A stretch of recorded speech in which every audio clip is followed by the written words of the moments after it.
suis Assia Costanzo, adjointe à la politique éducative familiale, loisirs à la ville de Marly. Je suis accompagnée aujourd'hui d'Hélène Martin, qui est conseillère déléguée à la petite enfance, Estelle Boutte, qui est aux affaires scolaires et à la continuité éducative, Monsieur Mortal, qui n'a pas pu se libérer, on vous prie d'en excuser, il est parti livrer quelques colis aux personnes âgées dans la commune.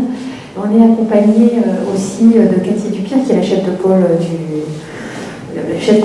éducation, famille, loisirs, et Jean-Pierre Caridroit, que vous connaissez peut-être, voilà, parce qu'il est le vraiment référent parentalité, je l'appelle comme ça, même si c'est pas son titre, mais vraiment c'est sa casquette principale, je dirais. Et Claire Rivet, qui est aussi coordinatrice petite enfance. Donc tout ça, ça fait une équipe au sein de la commune qui essaye, voilà, comme aujourd'hui, de rassembler des parents sur des thématiques liées à la parentalité. On sait qu'aujourd'hui, être parent, on est un peu perdu, parfois. On vit dans un monde un peu complexe, avec des enfants, des générations d'enfants qui évoluent tellement vite, qui parfois nous déstabilisent.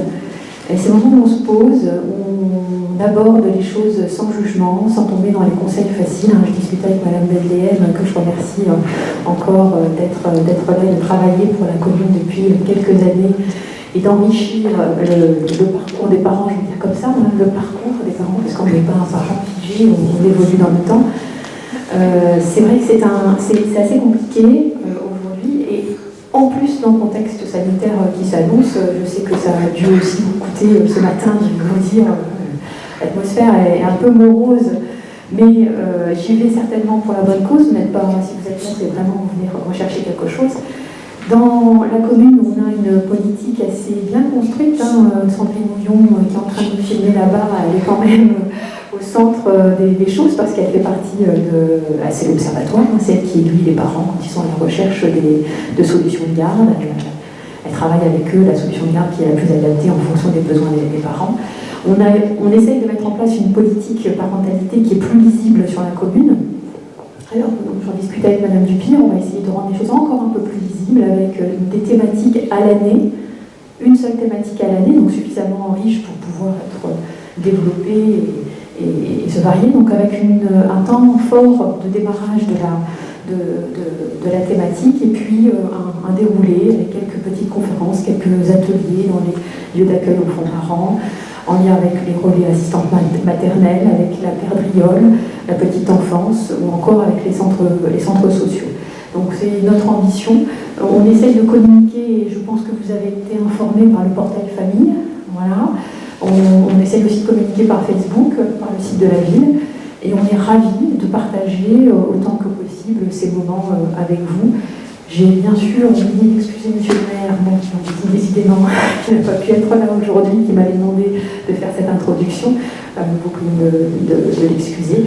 En tout cas, je vous souhaite un très bon moment en compagnie de Madame Bethléem, et à très bientôt pour d'autres actions pour les parents au sein de notre belle commune. Merci.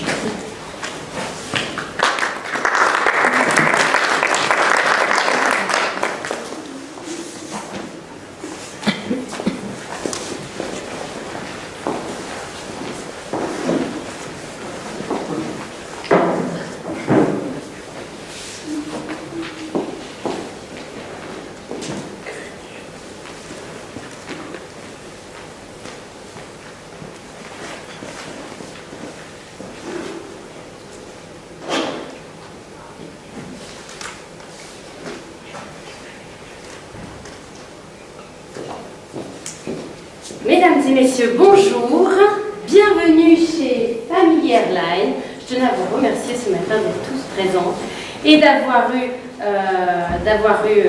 venus et d'avoir embarqué avec nous sur ce fameux voyage, puisque ce matin c'est bien un voyage que nous allons faire. J'essaierai d'être à l'heure pour qu'à midi vous soyez de retour, n'est-ce pas? Je suis votre commandant de bord pour ce voyage. Nous aurons 4 escales durant notre voyage, mais je vous en dirai un petit peu plus au fur et à mesure de notre voyage. Vous êtes bien installés?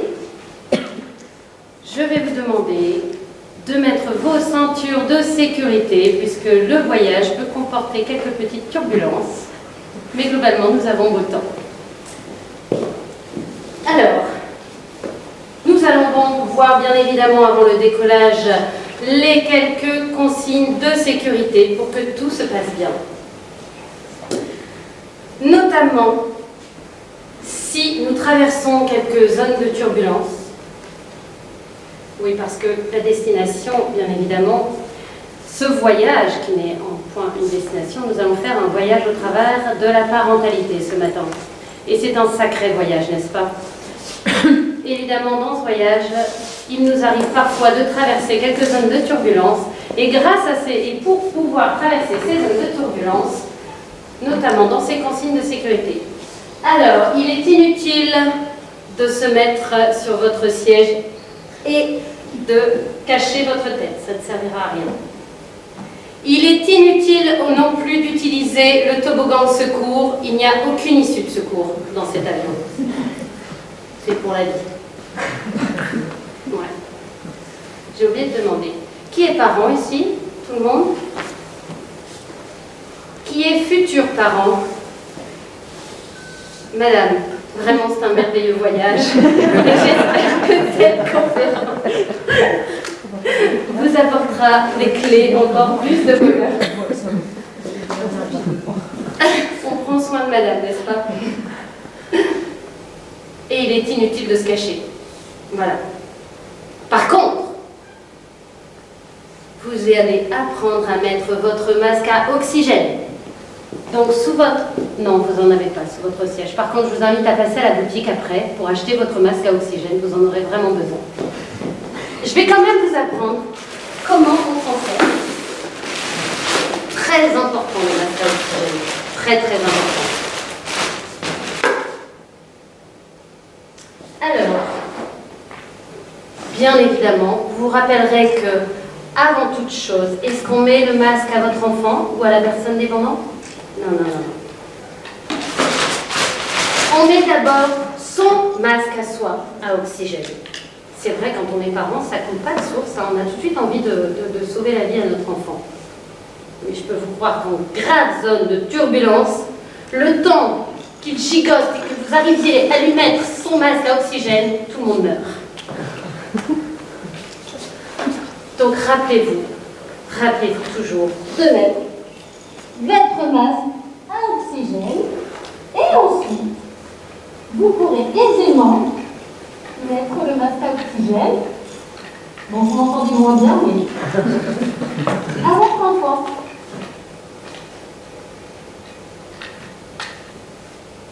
Voilà. Bon, pour les besoins des explications, je vais renlever mon masque à oxygène. Qu'est-ce qu'un masque à oxygène? À quoi ça va vous servir? En cas de zone de turbulence, vous allez remarquer que on commence à respirer de plus en plus mal, à manquer d'oxygène, et puis plus on est énervé, plus l'enfant, lui aussi, est énervé, et au final, ça ne marche pas. Donc, vraiment, rappelez-vous toujours de ce conseil. Mettez votre masque à oxygène, ça veut dire déjà on prend de l'air. Parce que vous remarquerez une chose quand même.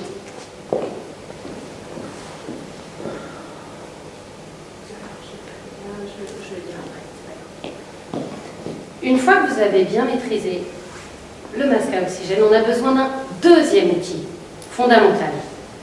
Alors, mes hôtesses et stewards, enfin mon équipage, va vous distribuer de suite ce deuxième outil dont vous aurez besoin durant ce voyage avec nous.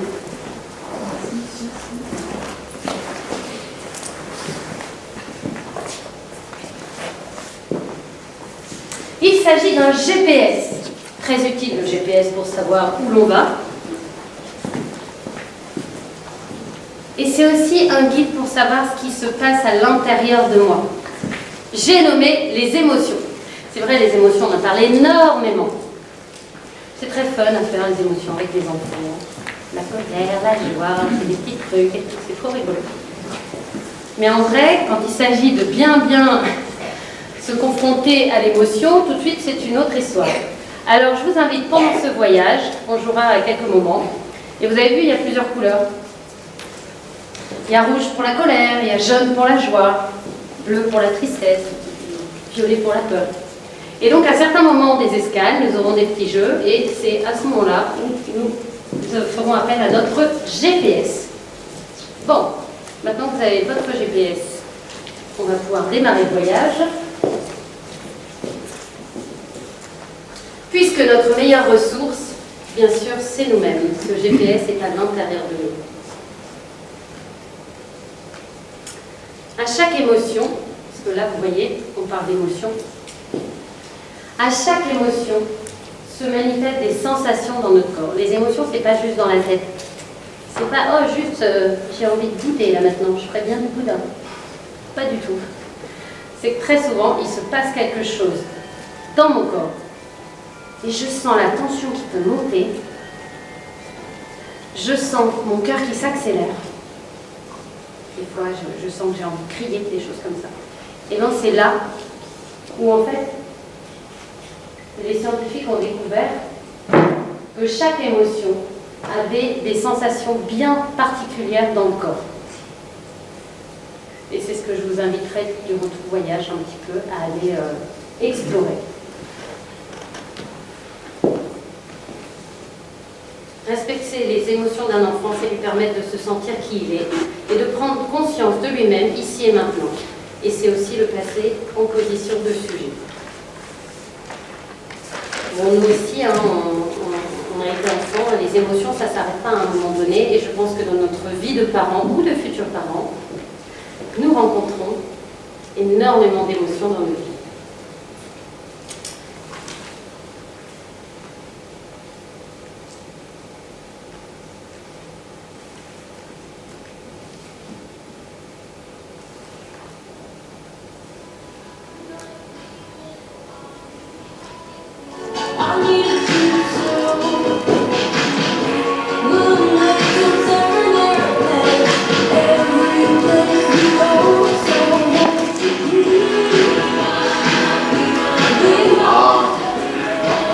D'attraction de l'amour. Kinder Maxi, c'est la délicieuse alliance du bon chocolat. De musique. Elle y était il y a 5 minutes. Bon, c'est pas grave.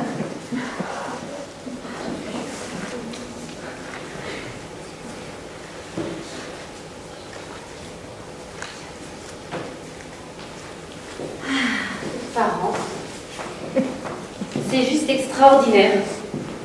Moi, je suis une maman, j'adore ça. C'est fantastique. Je pourrais regarder mon bébé pendant des heures, jouer avec lui. Ah! Il bouge, il me regarde, c'est merveilleux. Il fait ses nuits, mais c'est évident. Il dort dans son lit. Oh si, des fois il se réveille un petit peu, mais il pleure un petit peu. C'est trop chou, il est chou quand il pleure. J'adore. Puis, des fois, de temps en temps, évidemment, mais mon mari est là. Mon mari est extraordinaire, il se lève quand je suis un peu fatiguée. Enfin bref.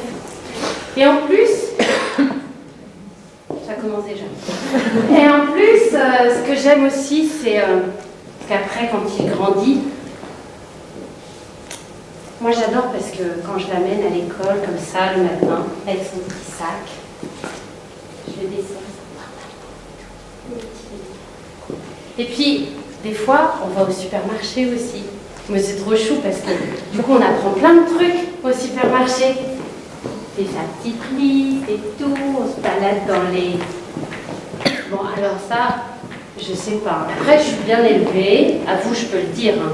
Mais je crois que tout le monde n'a pas bien compris. Moi, il est adorable. On se balade au supermarché, ça. Puis il y en a, ils courent partout, ils crient. Peut-être qu'il y en a, ils n'ont pas tout compris, les parents. Parce que moi, franchement, il est adorable, mon petit chou. C'est des moments tellement merveilleux. Bon, des fois, il fait sa petite moue, hein, il boude et tout, mais globalement, il suffit que je le regarde un petit peu comme ça et très vite, il comprend. Et puis, moi, je trouve trouve ça génial parce qu'on passe tellement de temps comme ça. Les balades aussi, quand on se balade au parc, dans la forêt. On prévoit, moi j'adore les activités, alors du coup je prépare toujours des petites choses, un herbier, un truc comme ça. Il est passionné. Moi j'adore lui transmettre. Vraiment, c'est extraordinaire. Et puis en plus, bon, moi je trouve ça bien parce que quand il est comme ça, petite seconde, la technique. Et puis finalement, tout ça, un jour, on l'accouche. Bon, alors petit détail technique, hors grossesse, pathologique, machin, tout ça, on n'est pas là pour un. Et puis j'ai accouché, voilà, en fait.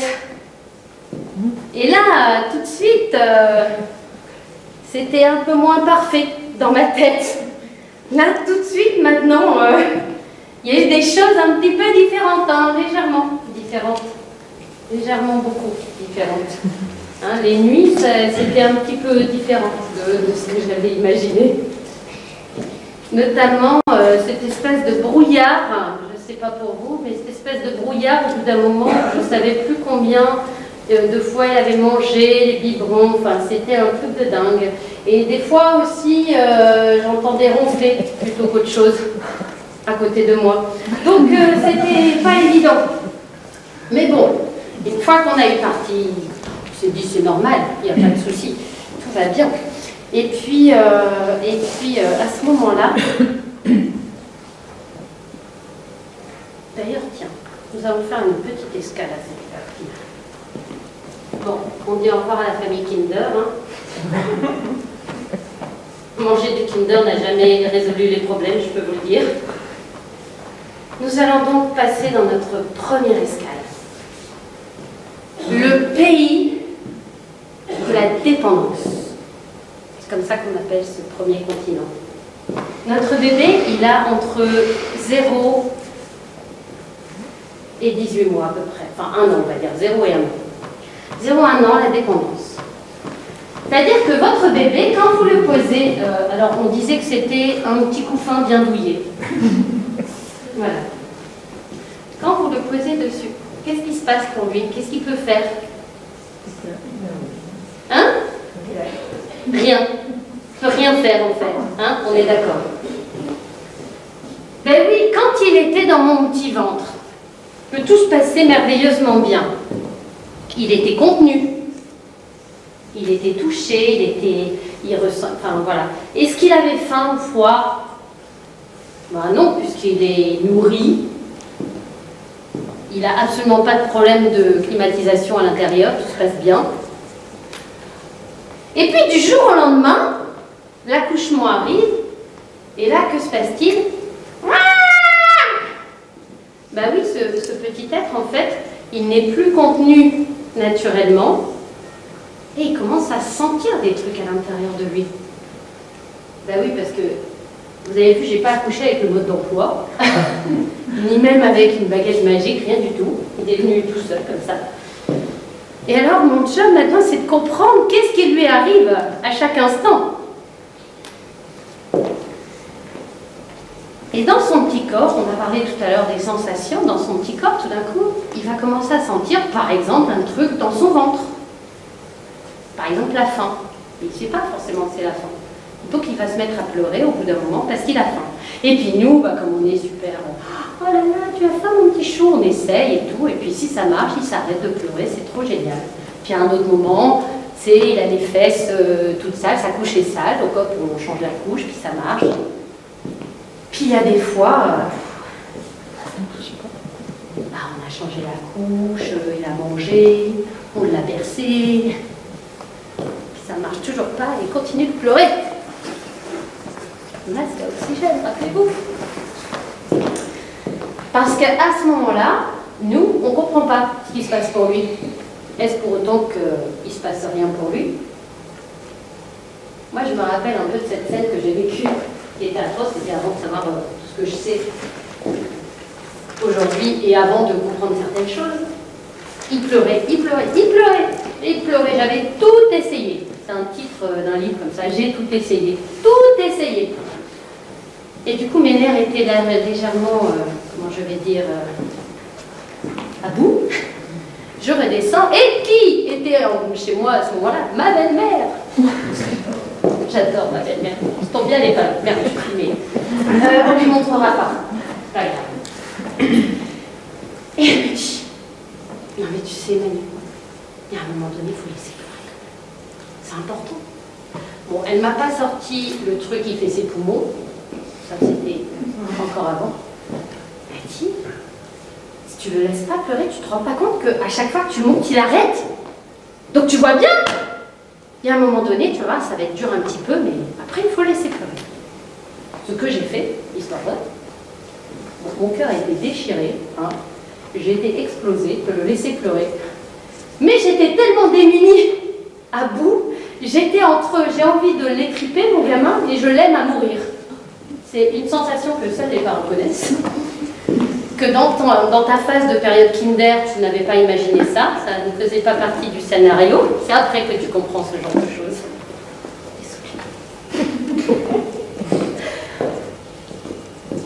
Et ça m'a déchirée.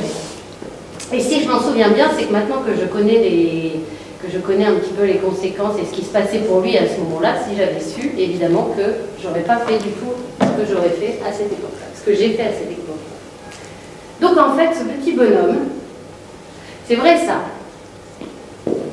On s'imagine que là, contenu, machin, et du jour au lendemain, des fois on se dit, bah si, c'est bien, il faut qu'il dorme dans son lit. Hein? Après, nous, on va se blottir dans notre lit avec notre chéri. Mais lui, il faut qu'il apprenne tôt. Mais nous, par contre, on aime bien se blottir.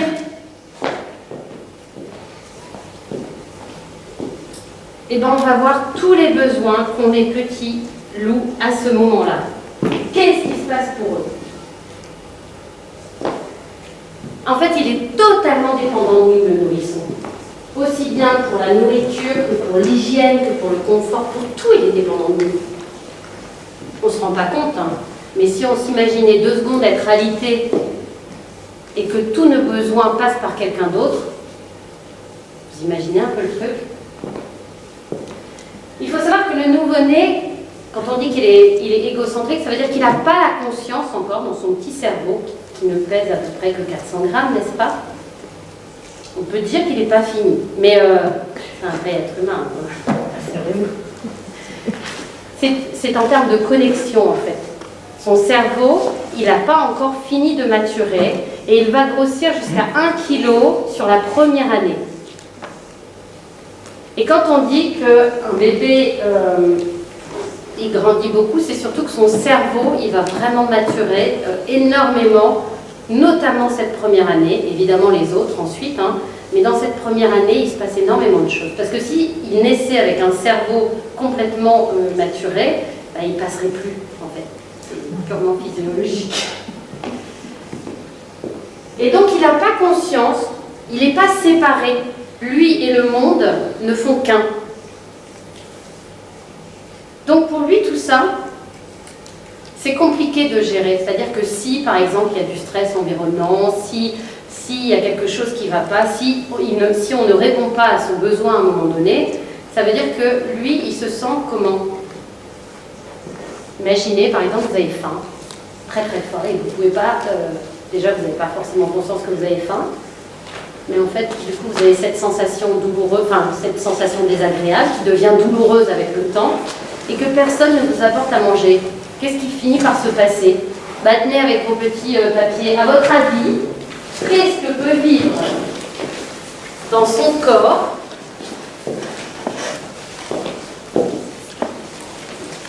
un petit bébé qui n'est pas nourri au moment où il aurait envie d'être nourri?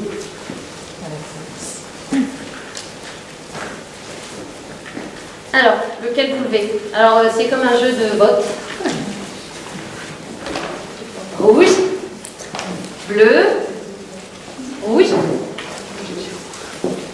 On a du bleu et du rouge. Et on a du violet.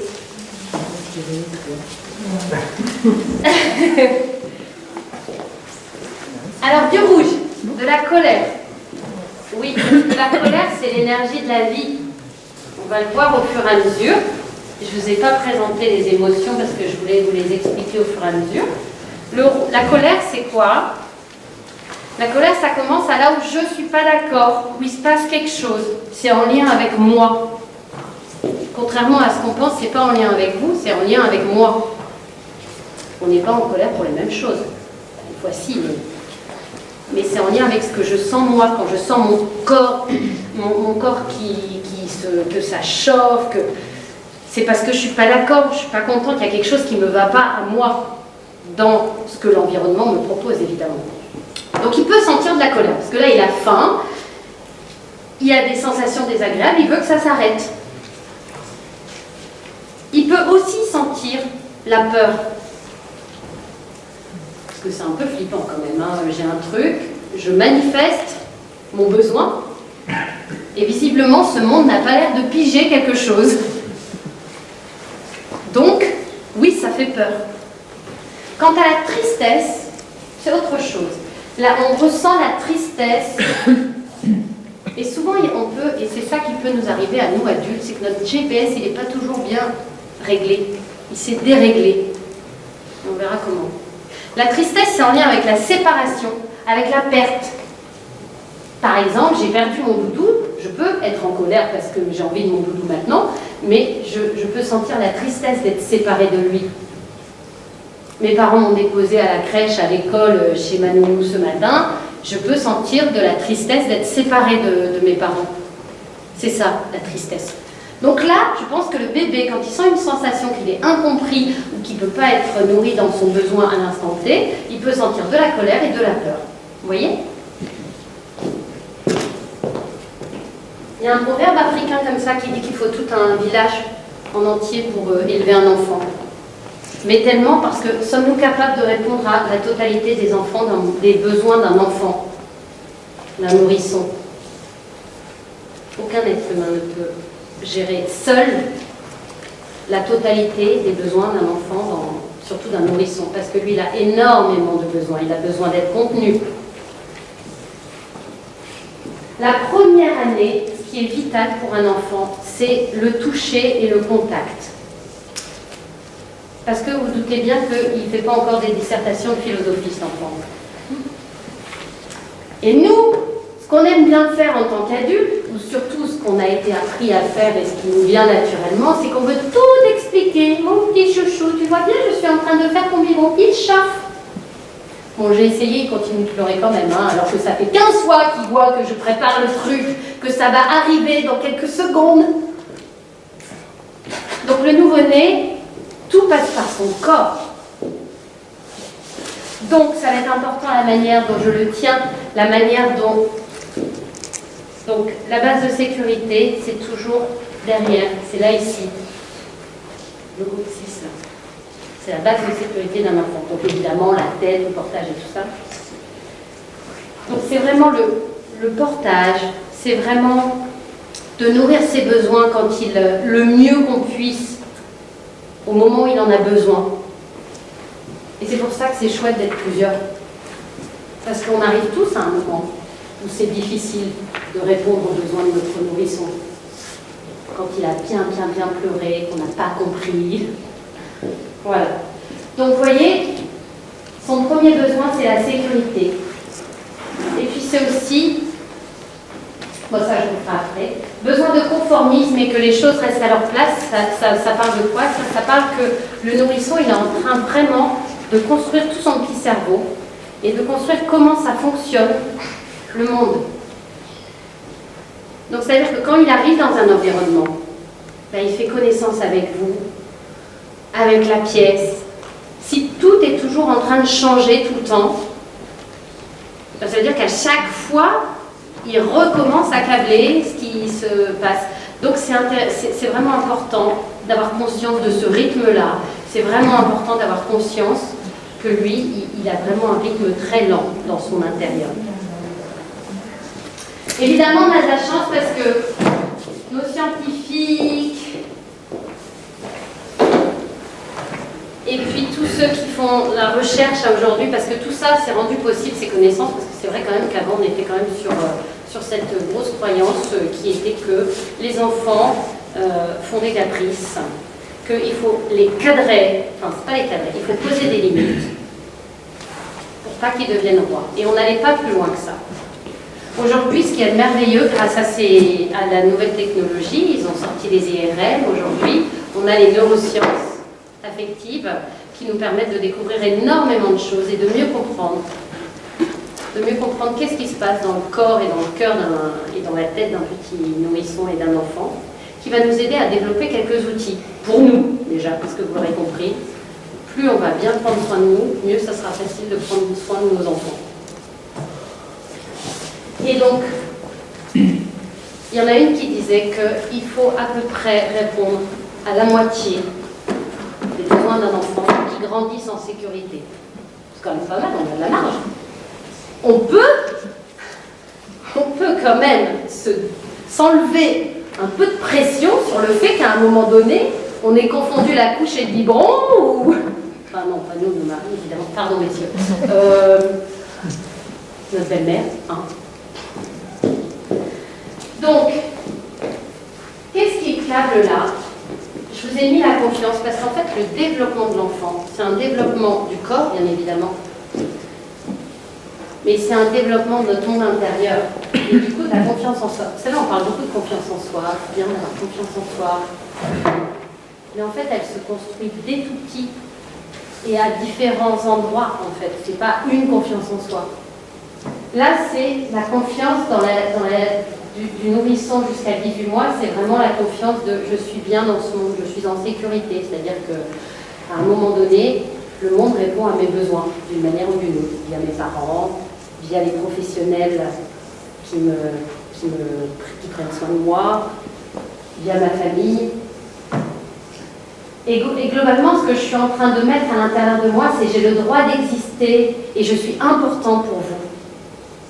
Et ça, c'est quand même pas rien, cette première année. Et puis, qu'est-ce qui se passe, bébé? Une fois qu'il est... Quand il est comme ça, au tout début, évidemment, il ne fait pas grand-chose. Et puis, qu'est-ce que vous faites avec, à cet âge-là? Rien. Rien. On sait, celui-là. Hein? Vous le sollicitez avec des jouets. Ben oui, c'est ça l'éveil. C'est-à-dire qu'à un moment donné, on met des petits mobiles au-dessus de ma tête. C'est trop rigolo. Et alors, du coup, je vais commencer à avoir envie de l'attraper. Puis après, mes jouets, ils sont un peu plus là-bas. Bon, je vous le fais en accéléré, évidemment. Et puis, du coup, un jour comme ça, c'est ça qui va me permettre de me retourner.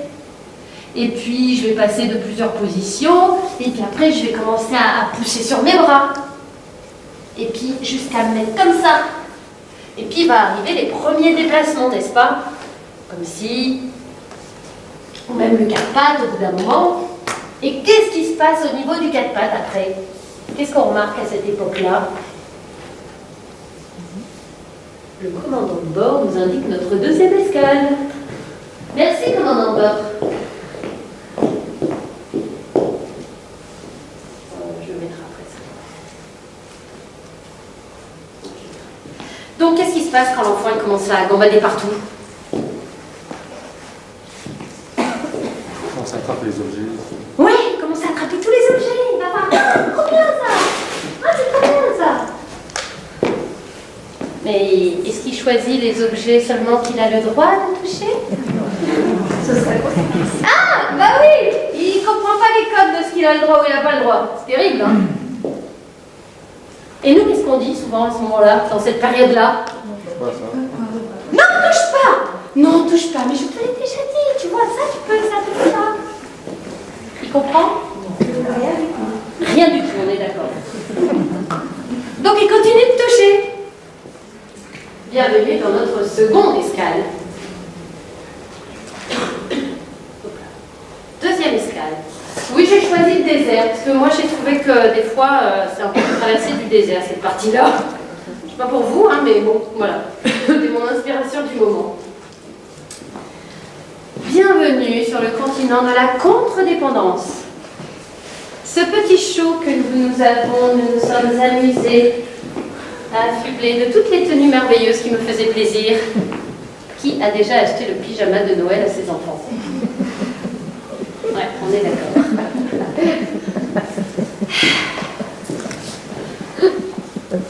Un jour, ça sera fini, ça. Et il vous en voudra. Croyez-moi. Pourquoi je dis ça? Mais oui, c'est vrai que là, vous l'habillez comme vous voulez. Vous mettez le petit bonnet que vous voulez, les petits chaussons merveilleux, la grenouillère, c'est vraiment fantastique. Puis un jour, quand vous lui mettez un pull ou quelque chose comme ça, qu'est-ce qu'il va dire? Non. Non. Mais si, mets le petit pantalon jaune. Non. Mets le pull à mamie. Non, il pique. Ah non, ça va, il pique. En plus, ça fait plaisir. Il pique pas. Oh là là. C'est un moment où il n'arrête pas, on arrive dans cette phase où il n'arrête pas de dire non. Moi, j'ai joué avec ça beaucoup. Tu veux mettre ton manteau? Non. Tu veux sortir machin? Non. Tu veux un gâteau? Non. Ah, oui. Ah ben, je t'ai eu. Ça voulait bien dire. Et j'ai trouvé ça fantastique parce que ça montre à quel point il n'est pas là à dire non contre vous, non à ce que vous dites. Il est en train de se dire oui à lui. C'est que là-haut, il y a un processus qui s'est mis en place, qu'il commence à savoir qui il est. Il doit découvrir ça. Ben, c'est utile quand même dans notre vie, non? Est-ce que vous aimez tous la couture? Est-ce que vous aimez tous la danse? Non. Et alors comment on sait si on aime plutôt la couture que la danse, plutôt les robes jaunes, que les robes rouges, que les pantalons noirs, que le foot? Ben, c'est bien qu'à un moment donné, on a senti un élan. C'est une histoire entre notre corps et nous, vous êtes d'accord? C'est à un moment donné, on s'est senti bien, ou alors on s'est dit, non, je me suis ennuyée. Et bien c'est ça qui commence à partir d'1 an et demi, à peu près. Hein. Évidemment, on ne calcule pas les dates, ça ne sert à rien, il y a qui avant, qui après. Mais c'est ça qui commence à se câbler, c'est-à-dire qu'à un moment donné, je suis en train de sentir qu'est-ce qui me fait oui et qu'est-ce qui me fait non, qu'est-ce qui est moi et qu'est-ce qui n'est pas moi. Mais pour le sentir, il faut que j'ai besoin de temps. Ah, ce fameux temps qu'on n'a jamais. C'est vrai ça, on n'a pas beaucoup de temps. On a plusieurs enfants, quand c'est dans nos métiers, on a plusieurs enfants à s'occuper. Les parents sont très souvent occupés avec leur travail et tout ça, on a des rythmes de vie. Et lui, là, il est en train de câbler, si ça, il préfère le costume de fée plutôt que de commandant de bord. C'est quand même plus important dans la vie. Ben non, lui, c'est ce qu'il est en train de câbler. Le goût du gâteau. Donc il faut que le temps que l'information et la sensation se relient l'une entre l'autre. Donc c'est cette phase-là. La contre-dépendance, c'est vraiment, je commence à me séparer et je commence à construire la conscience que moi et toi, on est deux personnes séparées. C'est vraiment ça qui est en train de se passer. Ben oui. Donc c'est la période du non.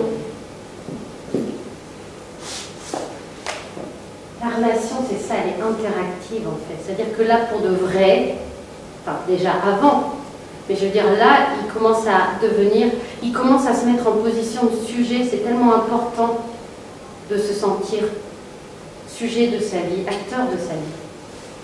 Donc ça commence à se câbler à ce moment-là. Vous comprenez?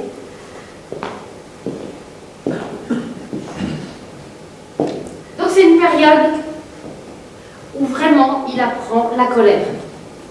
C'est-à-dire que dans son corps, ça se manifeste dans cette énergie-là. Ça fait quoi dans le corps l'énergie de colère? On va se lever un peu, il fait un peu froid, tout ça, là, le matin, 2 degrés dehors. Allez, debout! Alors, on disait qu'on était en colère. Ça fait quoi la colère dans votre corps? Ça se situe où? Partout. Mais plus précisément. L'estomac. L'estomac, qu'est-ce qu'il a l'estomac? Ça se noue. Ouais, ça se crie. Ça se crispe. Je vous vois, vous serrez les poings aussi. Qu'est-ce qu'on serre d'autre? Les dents. Les dents, les mâchoires. Ça chauffe. Et puis du coup, qu'est-ce que souvent on a envie de faire? Enfin, quel est notre élan naturel à ce moment-là, quand notre colère, elle prend en intensité? Crier. Frapper. Frapper. Faire mal. Oui, alors, disons que l'élan avec mon corps, c'est quoi? Donc c'est crier, il y a ma voix qui a envie de sortir, il y a mes mains qui ont envie soit de frapper, soit de pousser. Pleurer. Ah, c'est intéressant. Pleurer. On renvoie ça à l'autre. Hein? On renvoie tout ça à l'autre. Bah oui, parce que quand on l'a à l'intérieur, il faut le mettre à l'extérieur. C'est carrément ça. Et pleurer. Alors il faut savoir qu'on peut pleurer de chaque émotion au final. Une émotion, quand elle naît dans mon corps, c'est comme un toboggan. Il y a cette phase où ça monte, ça monte, ça monte. Puis nous, dans notre société, on a appris que pour être des gens bien élevés, il faut bloquer. Donc on est tous sur le haut du toboggan, mais on n'a pas le droit de descendre. Et on attend. Sauf que si je n'arrive pas à sortir cette tension qui est à l'intérieur de moi, qu'est-ce qui se passe au bout d'un moment? Bah ça reste dans l'intérieur, et donc ça fait des dommages à l'intérieur. Et je pense qu'on en est là. On a beaucoup cette confusion que soit ça détruit l'autre, soit ça me détruit moi de l'intérieur. Et s'il y avait cette façon de gérer la colère qui fasse que ça soit une émotion, parce que la réalité, vous pouvez vous rasseoir. Je vous ferai relever dans 5 minutes, ne vous inquiétez pas.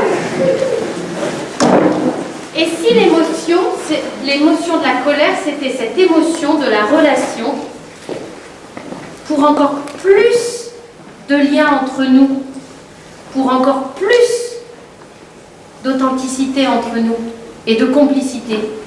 Parce que la réalité, c'est qu'on est tous uniques, n'est-ce pas? Et que mes besoins à moi ne seront jamais les vôtres au même moment. Donc forcément que être en relation, ça veut dire être en frottement. Et l'illusion qu'on a avec nos chers petits-enfants, n'est-ce pas?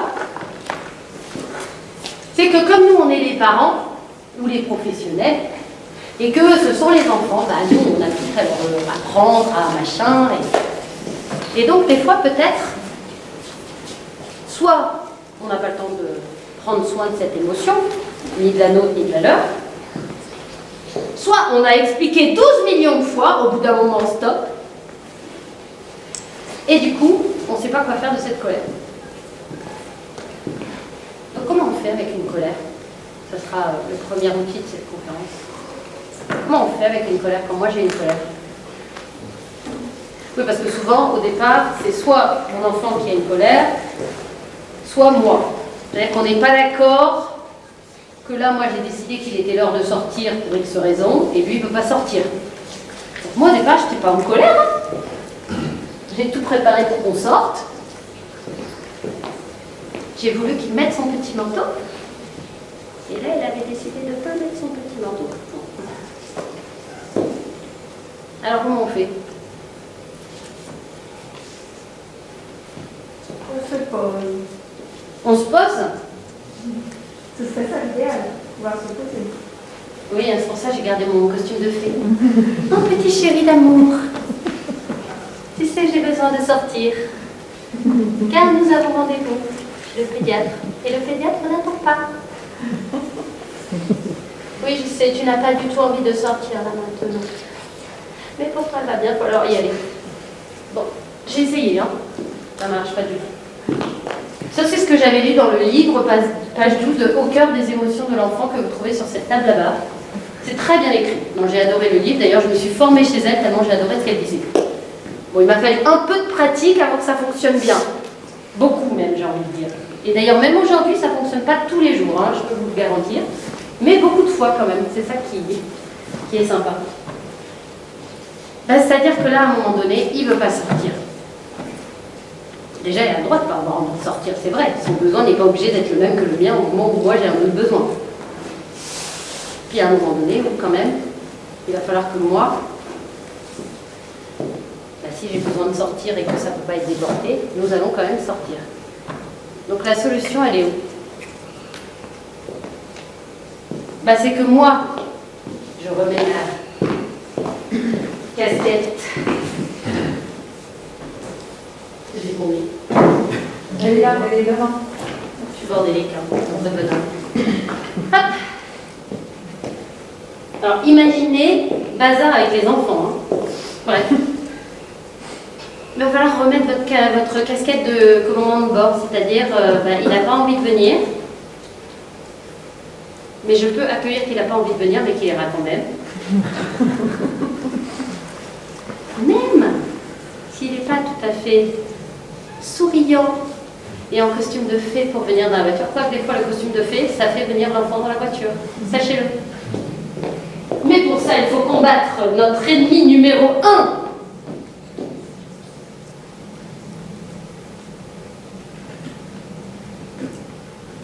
Mon ordi, ça c'est le numéro 1. On commence. C'est quoi notre ennemi numéro 1 à nous parents? Ou même nous professionnels? La culpabilité. Ben ouais. Alors la première à gauche là, c'est celle qu'on vit le plus en fait. Hein. Parce qu'on se dit tous, ouais, les gens ils nous jugent, les gens ils nous regardent. Mais qui est le pire juge au final? C'est soi. Bah oui, parce que quand on avait notre costume de fée, on s'était fait toute une histoire de notre vie de parents. Ah, moi j'en avais des caisses. Hein. Oh, il y avait du lourd. Hein. Moi, même pas en rêve qu'il ira au fast-food avant au moins 10 ans. C'est une certitude. Totale. Simon, mon fils, 5 ans. Oui, allô? Ma belle-mère, toujours elle. Oui! Elle l'avait emmené à la mer, c'était charmant comme attention. Enfin, moi, ça m'a fait du bien, ça m'a détendu un petit peu. Oui. Maman, on est au McDo! Hein? Oui, bah, tu sais, il était tard et puis on a trouvé ça rigolo. C'est même pas moi la première fois qu'il l'aura emmené, il a fait avec elle. Bon, bah, non, mais c'est super! Oui, oui, je t'aime, mon chéri. Quand tu es parent, tu es confronté à ça. Tu es confronté à te dire, je me bats avec ma belle-mère, mais dans ce cas-là, tu n'as plus de mode de garde et ça, c'est pourri. Où tu travailles, que la vie est un mouvement. Donc, coupable, je suis une bonne maman, même quand mon enfant va au fast-food.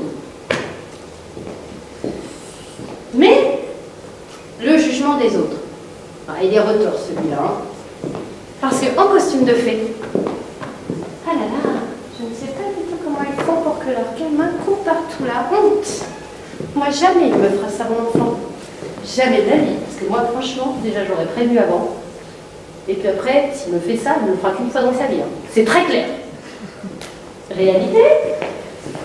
Maman, je veux ça! Je veux ça! Tu te dis, putain. En plus, j'avais déjà commencé le métier. Hein. Alors, la honte totale, parce que, genre, t'es coach. C'est pas le mien. Parce que, viens, on sort! Parce que là, crédibilité zéro! Putain. Bon, la grosse remise en question. Dépression d'une semaine, pour comprendre que, ben en fait, il est normal. C'est juste moi, je n'avais pas compris ce que c'était. Mais oui, ça s'explique vachement. Alors déjà, quand on le sait, je trouve que c'est déjà beaucoup plus facile. Alors je vais vous l'expliquer tout de suite. Comme ça, on descend en pression hein, là-dessus. Bon, après, peut-être que ces parents que j'ai croisés, soit ils n'étaient pas parents, comme moi avant, soit ils étaient amnésiques. Parce que, honnêtement, y a-t-il parmi vous, dites-moi, hein, peut-être je me trompe, mais dites-moi si un de vos enfants n'a jamais fait de crise dans un supermarché. D'accord, donc tous, vous avez tous connu ça. Jamais. Ou alors, vous l'avez avec pas. un seul, j'ai pas connu. Les autres, je n'avais pas. Extraordinaire.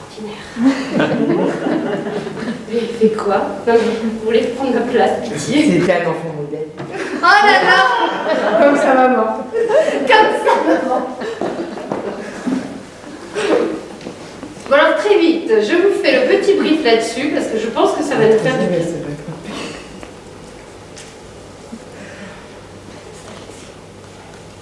Comment là-haut. Vous avez vu, j'ai pris ma lettre de voyage. Ceci est un cerveau, enfin la moitié d'un cerveau. Hein. Je vous rassure, on a le deuxième, comme ça, tous les enfants vont aussi.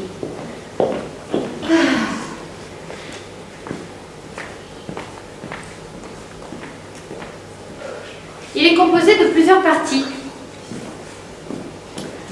Toute cette partie-là, donc ça c'est le nerf, vous voyez, qui descend. C'est celle qui transmet les ordres.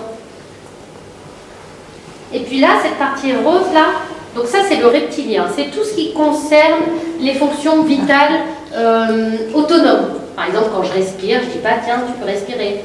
Quand vous avez fait une bonne raclette, hein, cette saison, en ce moment, vous ne dites pas « bon, bah chérie, c'est bon, je suis dans le canapé, tu peux y aller avec la digestion, on est tranquille ». Non, ça se fait tout seul. C'est pour ça que j'évite les conférences à 14h.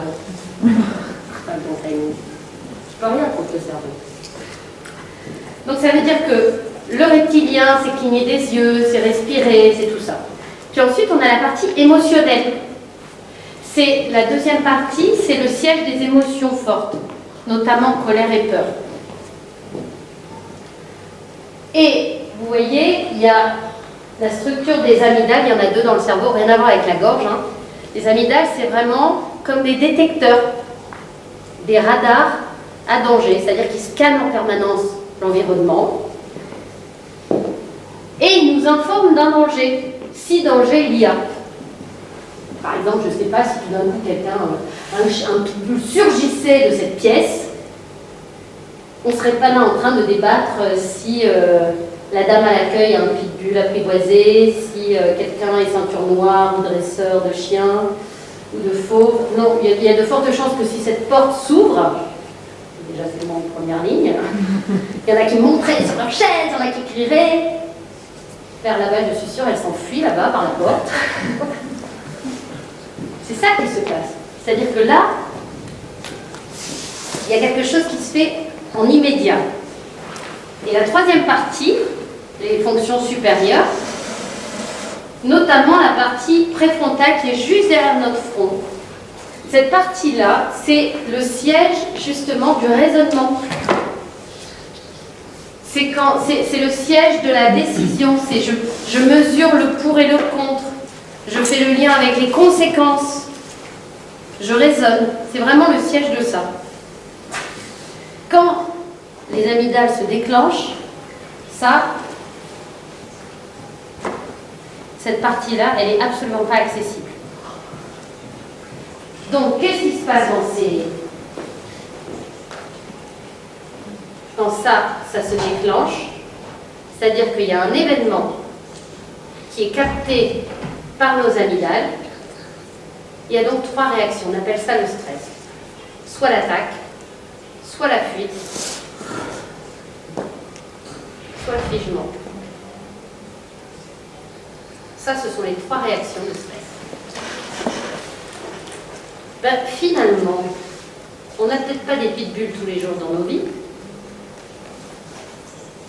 mais qu'est-ce qui provoque notre stress à aujourd'hui? Quelles sont les différentes sources que vous avez de stress dans vos vies?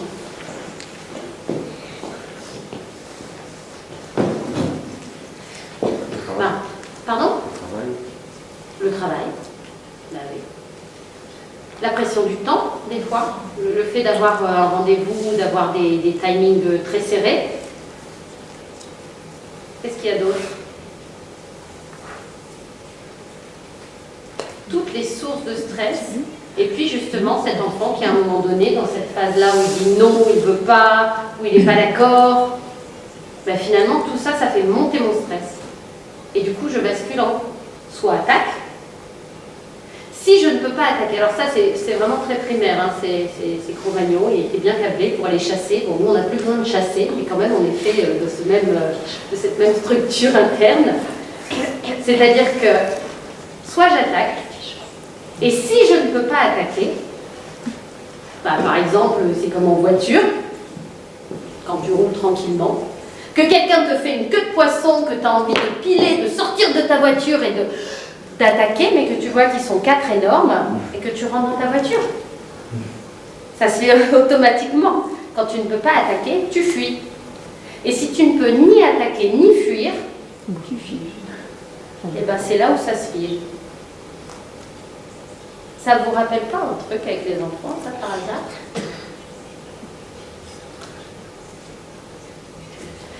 Par exemple, je sais qu'il y a des professionnels dans cette salle, n'est-ce pas? Vous me direz. Quand vous avez passé la journée avec les enfants, et puis que le soir, maman ou papa arrive, enfin souvent maman, d'ailleurs, c'est très énervant. Que se passe-t-il avec ce petit ange qui était sagement en train de dessiner ou de jouer avec ces petits objets tranquillement? C'est l'explosion. Hein? C'est l'explosion. Oui! Tout d'un coup, il court partout! Mais viens ici! Ça va pas? Pourquoi il se passe ça, à votre avis? Pourquoi, à la vue de maman, tout d'un coup, il devient possédé, cet enfant? Je comprends pas. Hein. Il était tout sage avant que vous arriviez. En fait, les émotions. Hein? C'est les émotions. C'est pas les émotions, justement. C'est le stress. C'est ça, quelle est la différence entre stress et émotion? Et ça, c'est quelque chose qui, moi, m'a beaucoup aidé, que j'avais envie de vous transmettre aujourd'hui, parce que c'est vraiment le deuxième outil qui peut être vraiment important dans des situations de crise. C'est-à-dire que le stress, c'est quand c'est désorganisé. Vous voyez, c'est quand il y a l'enfant court partout. C'est quand il a des comportements, ses bras, même son corps, on voit « Ah, machin !» ou même quand il se roule par terre. Ça veut dire qu'il n'y a plus de pilote à bord, quoi. Ça a disjoncté. Quand c'est une émotion, par exemple la colère, un enfant qui est en colère, la vraie colère, par exemple, c'est, vous aviez dit, si on va sortir dans le parc, enfin on va sortir au parc tout de suite, par exemple, ou je sais pas, tu auras un gâteau juste après, et manque de bol, vous arrivez à l'armoire, le gâteau est vide, ou alors finalement il s'est passé un truc, non, je te le donne pas maintenant, mais du coup tant pis, tu l'auras juste après. Et que là, il n'est pas d'accord. Comment on fait un enfant qui est en colère à ce moment-là? Il pleure. Il dit plus rien. Très souvent, il ne dit plus rien, il est comme ça. Vous mettez comme ça, je crois. Moi, j'en ai vu plusieurs comme ça. Vous n'avez pas remarqué ce genre de... Non. C'est rigolo parce que moi, je vois bien les deux différents. Moi, je me souviens dans un atelier comme ça, j'avais une petite fille qui avait 5 ans. Et puis, il y avait tellement de groupes, il y avait eu plus d'enfants que prévu dans cet atelier, donc on a fait 2 groupes. Et donc, pendant que l'un allait s'amuser dans une salle des fêtes à tout ce qu'il voulait avec musique et compagnie, les autres faisaient l'atelier avec moi. Et après, on échangeait. Et dans l'échange, j'ai squeezé une petite fille qui est repartie, que j'ai pas eu le temps de happer. Et au final, j'ai choisi d'aller la rechercher pour qu'elle vienne. Donc, elle avait commencé son activité là-bas. Et l'animateur est allé la rechercher pour la ramener à l'atelier. Autant vous dire qu'elle a traversé la pièce. Puis elle s'est assise, elle n'a plus bougé. Mais nous, ils sont plus petits, ils sont plus jeunes. Franchement, alors à partir de 1 an et demi, 2 ans, vous ne les voyez pas des fois quand ils disent non, ou alors qu'ils tapent un coup du pied. Mais on sent cette différence. Alors après, c'est intéressant d'aller observer peut-être. Cette différence entre non et ils tapent du pied, où globalement, ils ont un comportement assez fermé, ils ne bougent pas dans tous les sens. Puis il y a d'autres moments où c'est comme ça, puis ils bougent et puis ils jettent les trucs, ils balancent. Nous, c'est ça. C'est parce que je pense, après ce sera intéressant d'en discuter après, l'idée c'est ça, c'est que quand on est dans quelque chose où ils jettent beaucoup, où ils bougent partout, alors après, sauf aussi, il y a des enfants qui, aujourd'hui, on sait, l'hypersensibilité, déjà de base, ils ont beaucoup de ça c'est autre chose. Aujourd'hui, on ne parle pas de cette spécificité-là. Hein. Je le fais aussi, parce que voilà. Mais aujourd'hui, ce n'est pas le sujet. En tout cas, on voit vraiment ces 2 énergies-là. Il y a des énergies plus fermées, plus posées, ou là, auquel cas on est vraiment dans la colère. Et quand on est dans le stress, c'est quand il jette partout, quand il se roule par terre, quand il court, enfin, on voit vraiment l'explosion. D'accord? Et bien, ça ne s'accompagne pas pareil. Le stress, il n'y a rien à dire, en fait. Parce que les mots, ils arrivent où? Ben, ils arrivent dans ces fonctions supérieures, c'est-à-dire dans le préfrontal. Tant qu'on est dans le mode survie, on n'entend rien. Bah, moi, ça me fait penser... Bah, tiens, par exemple, typiquement, alors pas ce matin, parce que depuis, il a fait d'énormes... Là, beaucoup avancé, mon chéri. Mais fut un temps où, pas toujours organisé extraordinairement bien, le matin, en plein stress avant d'arriver à mes formations, ateliers ou conférences, c'est ça? Donc la dernière fois, c'était une formation que j'animais assez loin de chez moi. Et puis voilà, je cherchais après mes trucs, j'avais pas bien mis tous mes affaires comme il fallait. Donc je cherchais après mes sacs, je courais partout, dans la maison. Donc j'ai réveillé mon chéri, évidemment. Et moi, bêtement, j'ai cru qu'il allait m'aider. C'est bizarre ça. Bêtement, je me suis dit, il va me voir dans tous les sens, comme ça, en sueur, en sortant de la douche, c'est pas grave. Il va au moins me mettre mes sacs dans ma voiture. Grossière erreur. Qu'est-ce qu'il m'a dit? Bah, hier soir, je t'avais dit que ça serait plus simple quand même si tu cherchais après tes affaires quand les mettais devant la porte. Il a raison. Non, la mauvaise foi là-bas. Non, c'est bon. C'est-à-dire que si le faux est tout à fait juste, on ne va pas nier que c'est quand même. D'ailleurs, j'en ai pris de la claque parce que mes sacs ce matin étaient tous bien devant la porte. Du coup, il s'est levé, il m'a même démarré la voiture. Il est trop adorable. Mais cette fois-là, il ne m'a pas démarré la voiture, je peux vous dire. Si, il avait tout à fait raison. Tu me mets l'huile sur le feu.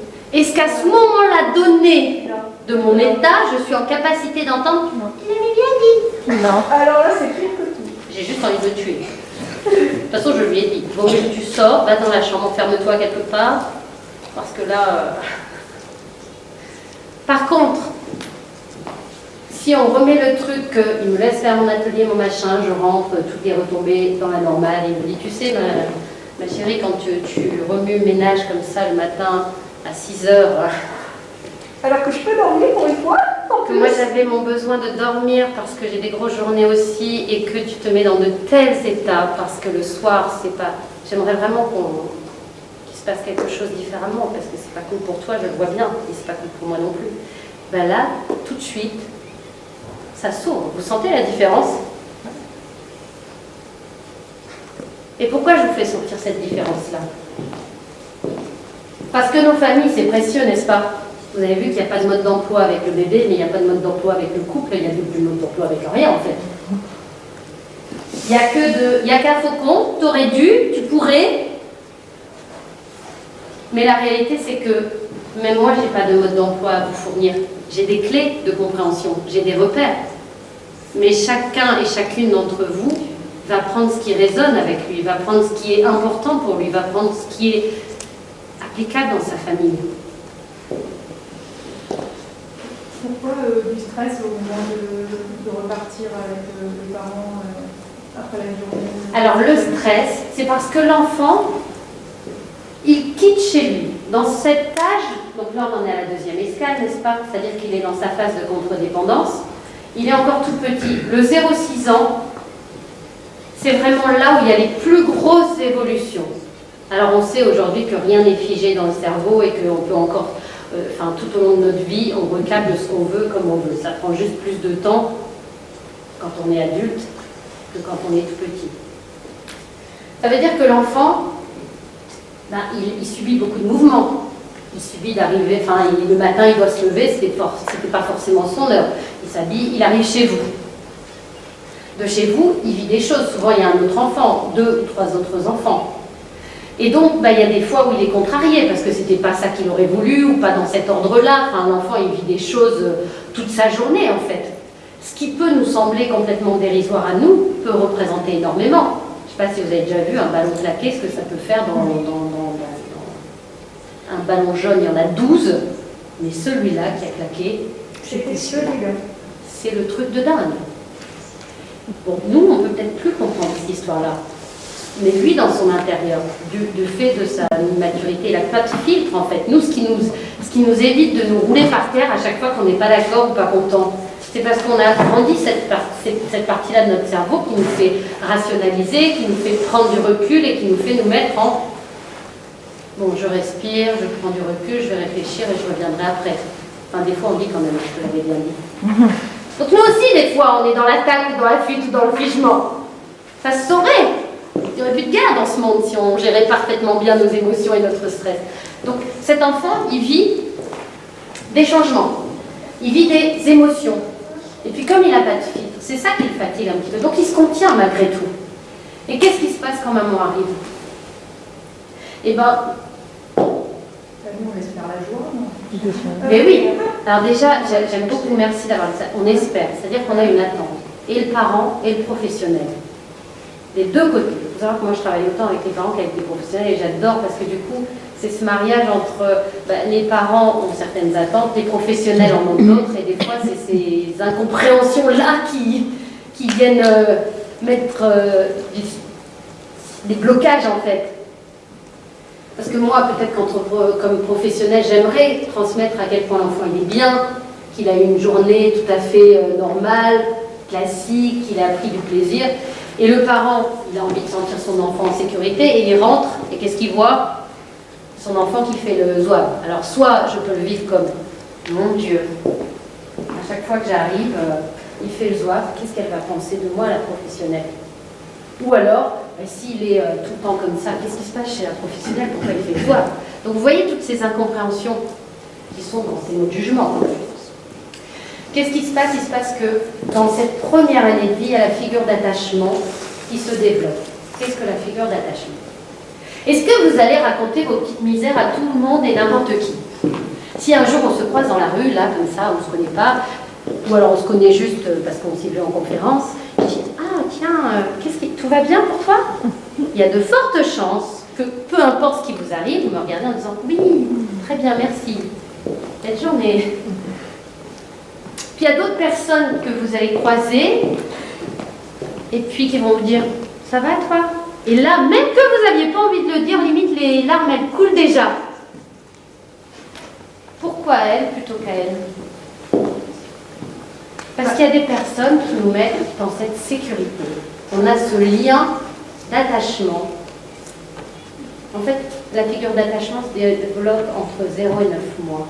C'est en lien avec je viens au monde, j'ai des sensations, des besoins. Et la personne qui va nourrir mes besoins le plus du plus, ça va devenir ma figure d'attachement. Et il y a toutes les figures d'attachement secondaires. C'est-à-dire que souvent, la première, c'est la maman. Pas qu'aujourd'hui, de plus en plus, les papas sont tellement impliqués que ça se développe avec le papa. Et puis, il y a les figures secondaires, les professionnels avec qui l'enfant passe énormément de temps. Ça peut être aussi les grands-parents, enfin ceux qui sont vraiment dans l'univers proche de l'enfant. Et après, ça marche par hiérarchie. C'est-à-dire que là, si tu es la professionnelle qui prend soin de moi toute la journée, tu deviens une figure d'attachement pour moi.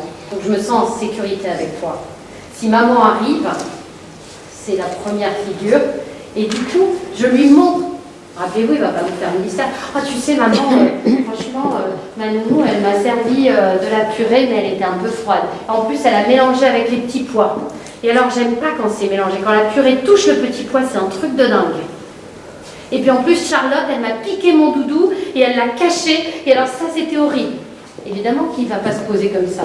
Donc en fait, quand il la voit, c'est un peu comme les larmes qui sont prêtes à couler. C'est la même chose. C'est pas du positif ou du négatif. C'est juste une libération des tensions. Et pourquoi ce moment-là, il est douloureux? Parce qu'on n'y met pas de clarté là-dessus, c'est-à-dire que nous, on ne sait pas forcément comment faire, on a les autres à gérer en tant que professionnels, puis en tant que parents, on est très embêtés parce que peut-être qu'on a encore 12 000 choses à faire, parce qu'on doit rentrer, préparer le repas, machin. Donc j'ai pas de temps à passer là, à courir après pendant 5 minutes. Et en plus, j'avais tellement envie de faire connexion avec mon enfant, et là, j'y arrive pas. Donc finalement, c'est ce changement de regard qui va nous aider. C'est de se dire, là, mon enfant, à chaque fois que je vais arriver, ça va être bazar. Et c'est pas à tous les âges, c'est pas vrai, c'est une période en fait où ça se passe comme ça. Et plus vite, moi, je trouve la clé pour accompagner ça, plus vite, ça va passer tranquille. Plus je vais mettre du stress sur une période de l'enfant, c'est un peu comme le pot, par exemple, qu'il soit propre. Rentre à l'école, qu'il soit propre. Alors là, quand le parent, il déclenche que son enfant doit être propre, enfin, je sais pas, hein, ça, souvent, c'est une période dans certaines familles où c'est chaud patate, quoi. C'est limite, on fait un concours de... Faut pas qu'il âge, toi. Alors, si vous en avez 3-4, elle est propre avant lui. Même si tu le dis pas, tu le penses tellement fort. Quelle pression. Les enfants, dans un moment, dans leur période de contre-dépendance, où ils commencent à construire leur identité, quels sont leurs seuls pouvoirs? Ils ne peuvent pas ne pas, je veux dire, vous pouvez les traîner à droite à gauche, vous pouvez les obliger à, vous pouvez fermer la télé, vous pouvez faire plein de choses. Mais qu'est-ce que vous n'arriverez jamais à faire?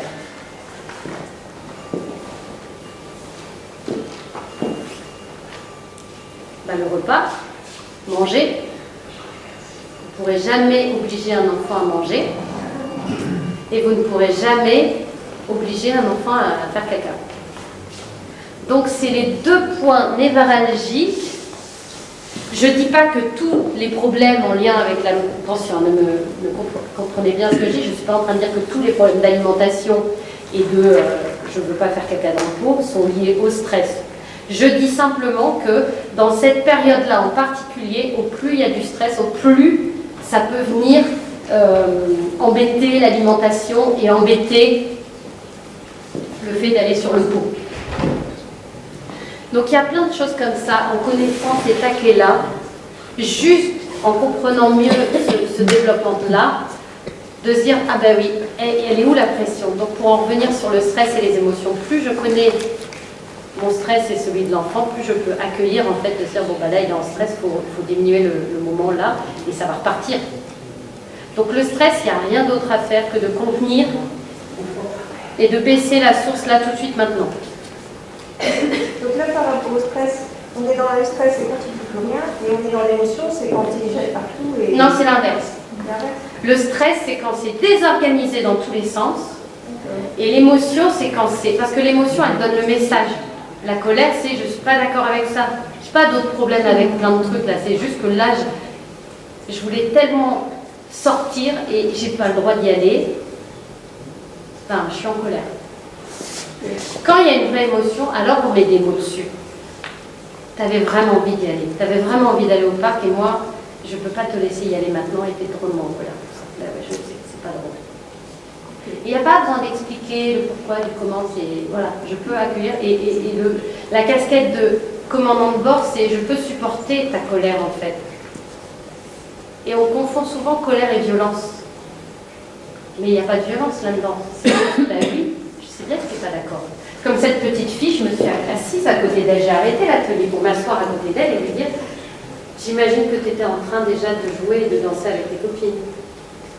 Là, elle a enfin levé les yeux, elle m'a dit oui, tu n'avais pas du tout envie de revenir ici. Alors que la maman était en train de dire chut, faut que tu viennes, madame la formatrice, elle est là. Nous, on s'en fout, madame la formatrice. Là, ce qui est intéressant, c'est qu'on était dans un atelier et que du coup, l'idée, c'était quand même d'accueillir ça. De toute façon, on ne va pas se mentir. Une émotion que vous n'accueillez pas.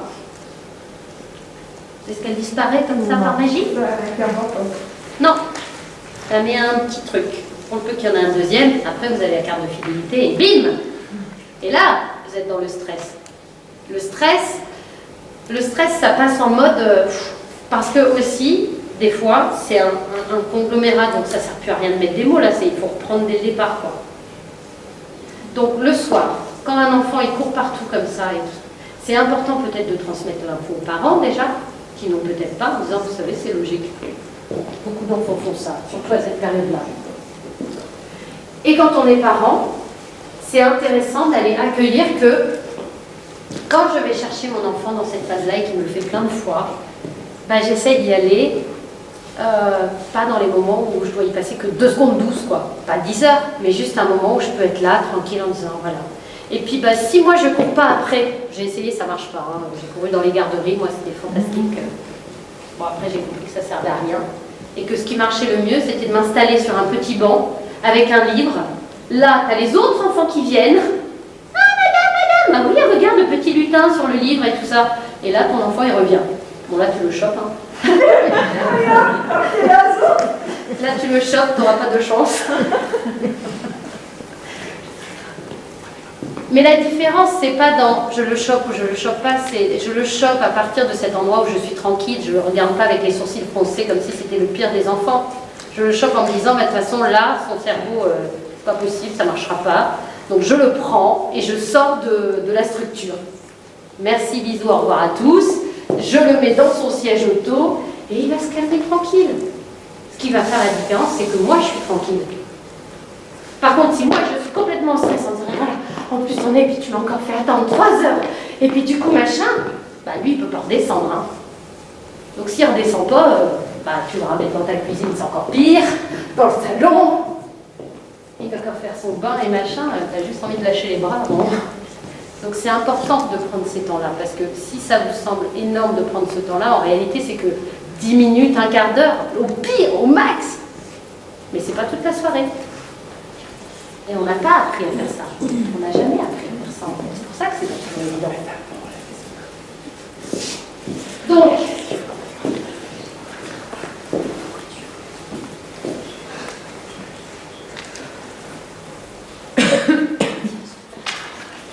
je reviens à mes escales.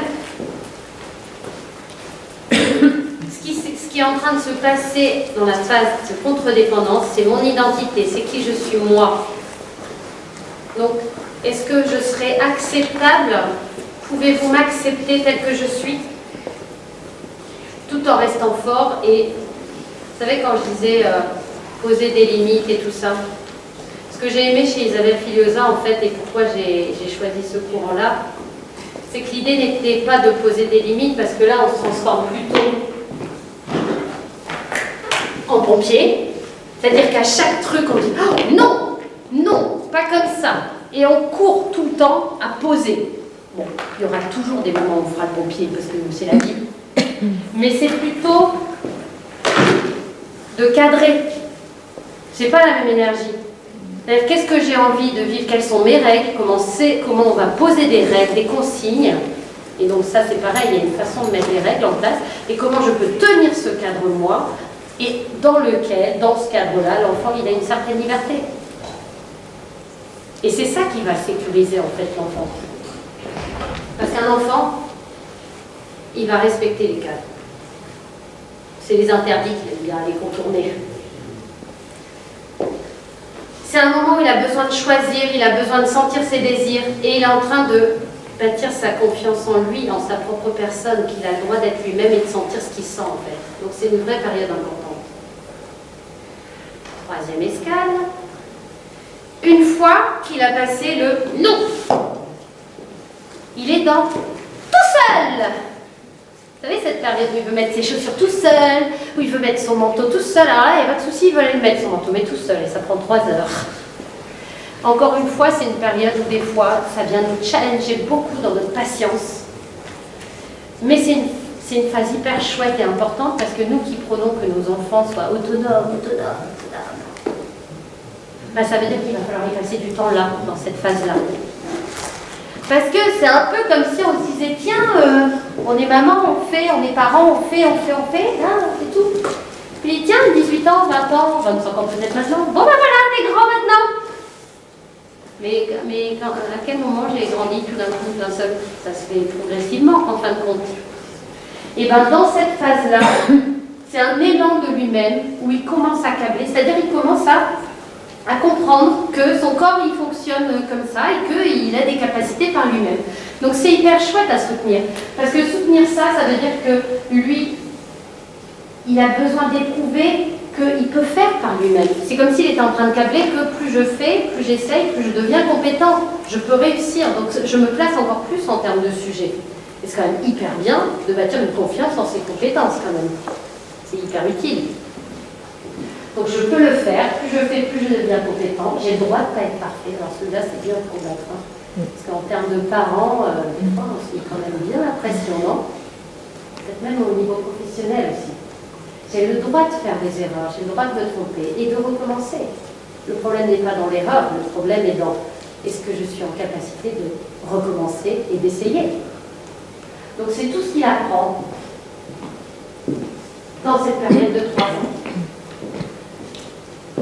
Donc vous remarquerez que là, à aucun moment il a pris conscience des autres encore. Au départ, il est en train de débarquer dans le monde, de s'approprier que le monde répond à ses besoins. Ensuite, il commence à prendre conscience que « Ah ben tiens, je suis moi et il y a des autres ».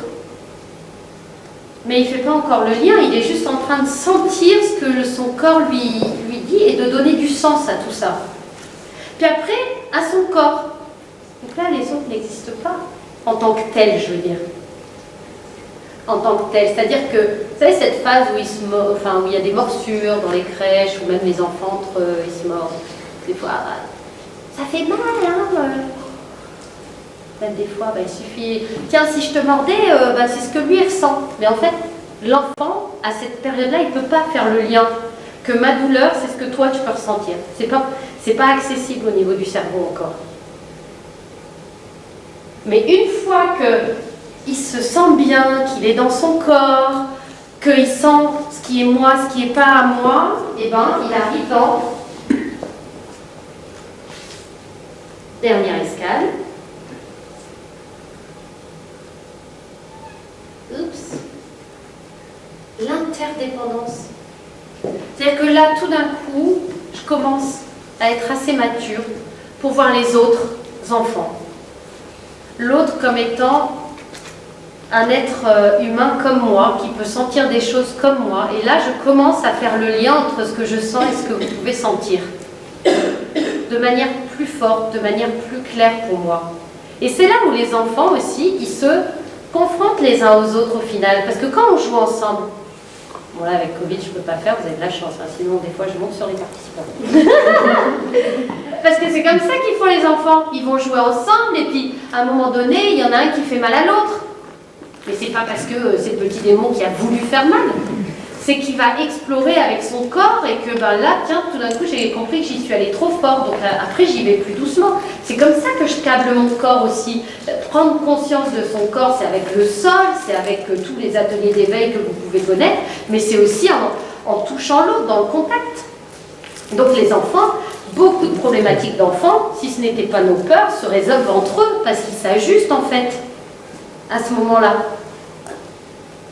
Donc c'est une formidable époque de la véritable socialisation. Avant, ce n'est pas un besoin de l'enfant, la socialisation. C'est plutôt un besoin de nous, parents, de la société. La vraie socialisation, ça devient un besoin aux alentours, grosso modo, de 4 ans. Après, un peu avant, après, on s'en fout, c'est pas grave. Parce que là, je suis câblée bien dans mon intérieur et tranquille pour pouvoir t'accueillir dans ma vie en tant qu'un être humain qui sent les mêmes choses que moi. Et du coup, là où je suis, j'ai une place. Et on parle des 4 verbes de la relation. L'enfant commence vraiment à comprendre que je peux demander, je peux refuser, je peux donner et je peux recevoir. Et ça, croyez-moi, c'est une des parties les plus importantes de notre vie parce que qui d'entre vous, quand on vous offre un cadeau, répondez « Oh non, mais il ne fallait pas ». Qui d'entre vous est parfaitement équilibré dans le donner et le recevoir? Très souvent, on est soit dans « je donne, je donne, je donne ». T'as besoin d'aide? Non, ça va aller. Je me débrouille. Ah non, il ne faut pas déranger les gens quand même. Très souvent, on n'a pas un équilibre dans le donner-recevoir. Très souvent, qui d'entre vous peut se dire que oui, je sais dire oui et je sais dire non de manière parfaitement équilibrée? C'est-à-dire que quand j'ai envie de dire non, je dis non. Pour prendre soin de moi, pour prendre soin. Parce que c'est ça en fait l'idée. Et tout ça dans la parentalité, ça s'applique à quel moment? Quand il ne veut pas prêter son jouet, faut partager, hein. C'est vrai, nous on a des belles valeurs, on veut le partage. Mais comment voulez-vous apprendre le partage? Est-ce que vous prêteriez votre téléphone? Je peux regarder dedans. Madame, elle me regarde quand même en me disant oui, je veux bien, mais non, quand même pas, hein, tu vas pas fouiner dedans. Et pourquoi j'aurais pas le droit de fouiner dans votre téléphone? Pourtant, les petits-enfants, on leur dit, bah si, ils peuvent tranquillement s'échanger les jouets. Ça ne veut pas dire qu'on ne va pas leur apprendre à câbler, mais ça veut dire que peut-être il est intéressant d'aller regarder qu'est-ce qui peut être de l'ordre d'apprendre de ça, c'est mes jouets, et j'ai le droit de choisir si je les prête ou pas, et de faire toute mon exploration avec ça. Et puis il y a des jouets communs qui sont à tout le monde en fait. Mais j'ai besoin des deux pour sentir à l'intérieur et aller me confronter que, à force de toujours te dire non, non je te le prêterai pas, non je te le prêterai pas, un jour, tes trucs vont m'intéresser. Et ce jour-là, peut-être que je vais comprendre qu'en te tendant mon jouet, tu vas me tendre un autre. Mais c'est pas parce que vous allez m'obliger à partager mon jouet que je vais câbler que c'est une belle valeur de partage. Par contre, je vais câbler que si je vais me confronter plein de fois à, du coup, à un moment donné, il y a des personnes qui me prêtent ses jouets, des fois, voilà. Vous voyez? Donc c'est toutes ces choses-là qui se passent dans ces phases-là. C'est-à-dire que l'enfant, il va vraiment explorer plein de choses. Et nous, si on y met un peu plus de confiance et de clarté là-dessus, et qu'on a confiance que l'enfant est capable aussi à son rythme, et nous on est là pour évidemment accompagner tout ça. C'est l'objet, par exemple cette année on a travaillé sur des ateliers parentalité, c'était l'objet justement à partir des situations pleinement concrètes des parents, de pouvoir avancer sur tiens, comment on peut dénouer telle situation, après on va dans le cas pratique, dans le cas concret. Mais c'est intéressant d'aller voyager dans tout ça, parce qu'une fois que je suis en capacité de faire tout ça, c'est plus facile de voyager dans la vie avec les autres.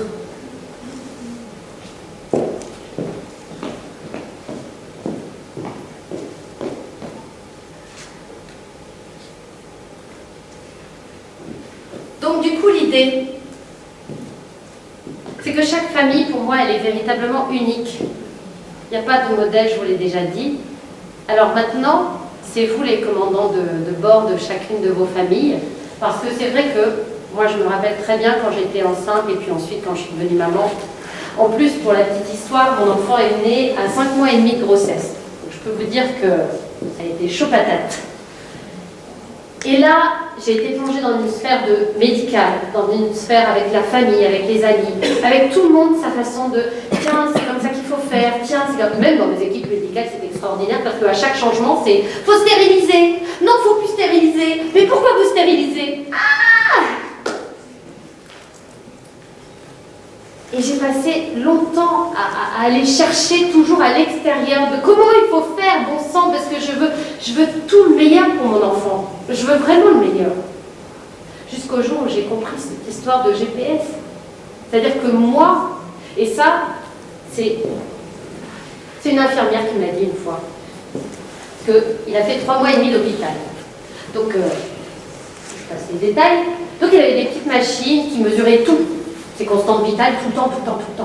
Donc 3 mois et demi, c'est hyper confort après. Parce que tu sais exactement son cœur, combien il bat, tout, il est en sécurité totale. Et elles me disent, madame, c'est merveilleux, il va bien votre bébé? Ah bon, il va bien? Oui, super. Vous allez pouvoir rentrer à la maison?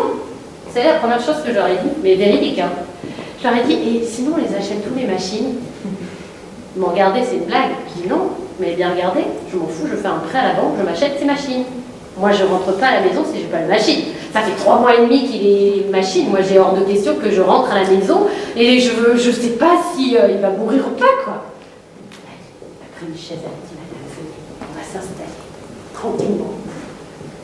Vous voyez, madame, vous avez passé tellement d'heures à regarder votre bébé que je suis sûre que vous connaissez mieux que personne, mieux que moi infirmière, mieux que moi médecin, la couleur de sa peau. Que vous connaissez mieux son rythme cardiaque que moi. Maintenant, vous allez vous concentrer là-dessus et plus sur les bip-bip. Et elle avait raison. Nous, en tant que parents, on est experts de nos enfants. Il n'y a aucun médecin qui connaîtra mieux votre enfant que vous dans sa couleur de peau, ses constantes et tout ça. Alors bien sûr, le médecin, il est expert dans son domaine. Par exemple, la fièvre, c'est 38,5, je crois, c'est ça. Ben moi, 38,5, moi je sais que déjà quand mon fils il a 37,5, ça veut dire déjà il couvre quelque chose. Je le sais parce que je le connais le moindre de ses comportements. Donc c'est pas parce qu'il y a une loi qui dit qu'à 38,5 c'est de la fièvre. Avant ça, on s'en fout. Ben non, c'est pas on s'en fout. C'est avant ça, peut-être qu'on peut observer, qu'on peut déjà se mettre en ressource de comment j'accompagne mon fils qui est déjà en train de trouver quelque chose. Et donc c'est ça l'idée, c'est que chaque parent est vraiment, vraiment expert. Vous allez devenir, vous êtes les experts de ces petites manies, de ce qu'il aime, de tout ça. Vous avez le mode d'emploi, entre guillemets, c'est vous qui, en l'observant tous les jours. Et les professionnels sont professionnels dans leur domaine. Et du coup, ils peuvent vous apporter toutes ces clés de compréhension que vous n'avez pas en tant que parent. Mais jamais moi je sais et vous ne le savez pas. Donc vous voyez bien que ce qui est chouette, c'est d'être ensemble en fait. C'est-à-dire moi, en tant que parent, je connais bien mon enfant, je vais chercher des infos que j'ai besoin auprès de vous professionnels et je les prends. Et c'est ensemble qu'on arrive à trouver ce qu'il faut pour mieux accompagner mon enfant. Donc, quel voyage allez-vous choisir? Eh ben, c'est mon message aussi aujourd'hui, dans ce fantasme à la réalité, dans ces développements de l'enfant, c'est rappelez-vous toujours de prendre ce qui résonne pour vous.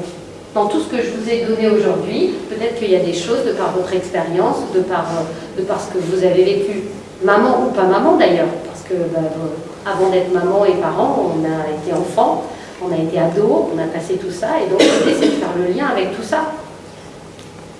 Pour choisir à chaque fois votre voyage, avec qui vous voulez voyager, où vous voulez aller et ce que vous voulez y mettre. Voilà, parce que chaque famille est unique et précieuse.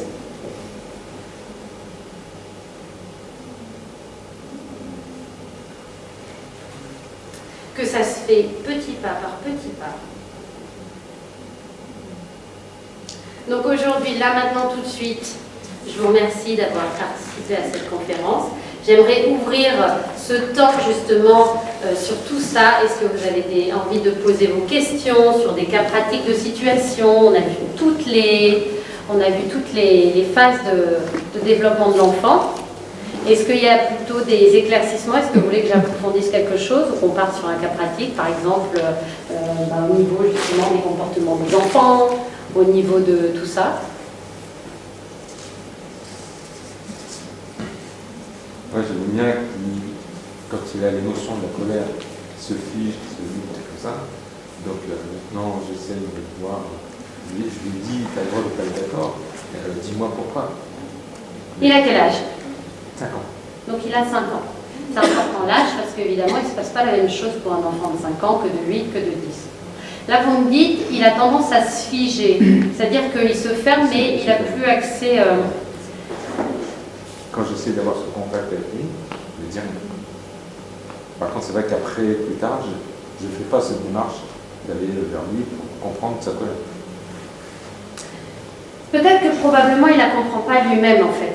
Parce que quand ils sont petits comme ça, ils ont du mal à faire des liens, très souvent, entre ce qui se passe. Et quand on y revient après, tu sais, c'est vraiment les petits, c'est ça, c'est à l'instant T, ils vous racontent un truc, et puis dans la seconde,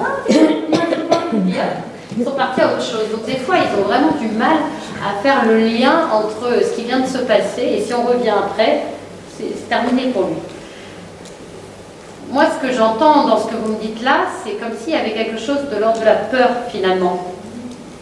Je sens plus quelque chose dans... Parce que le figement, il y a quelque chose de l'ordre de la peur. C'est-à-dire que sa colère, c'est comme s'il ne pouvait pas exprimer sa colère. Et du coup, il faudrait un cas pratique, il faudrait une situation concrète pour qu'on puisse... Est-ce que vous vous rappelez d'un élément concret, d'une dernière fois où c'est arrivé ?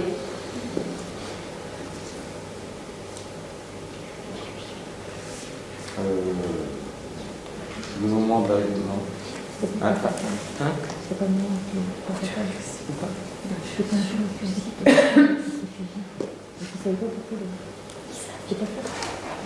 Non, à un moment donné, je lui ai dit d'arrêter avec sa tablette.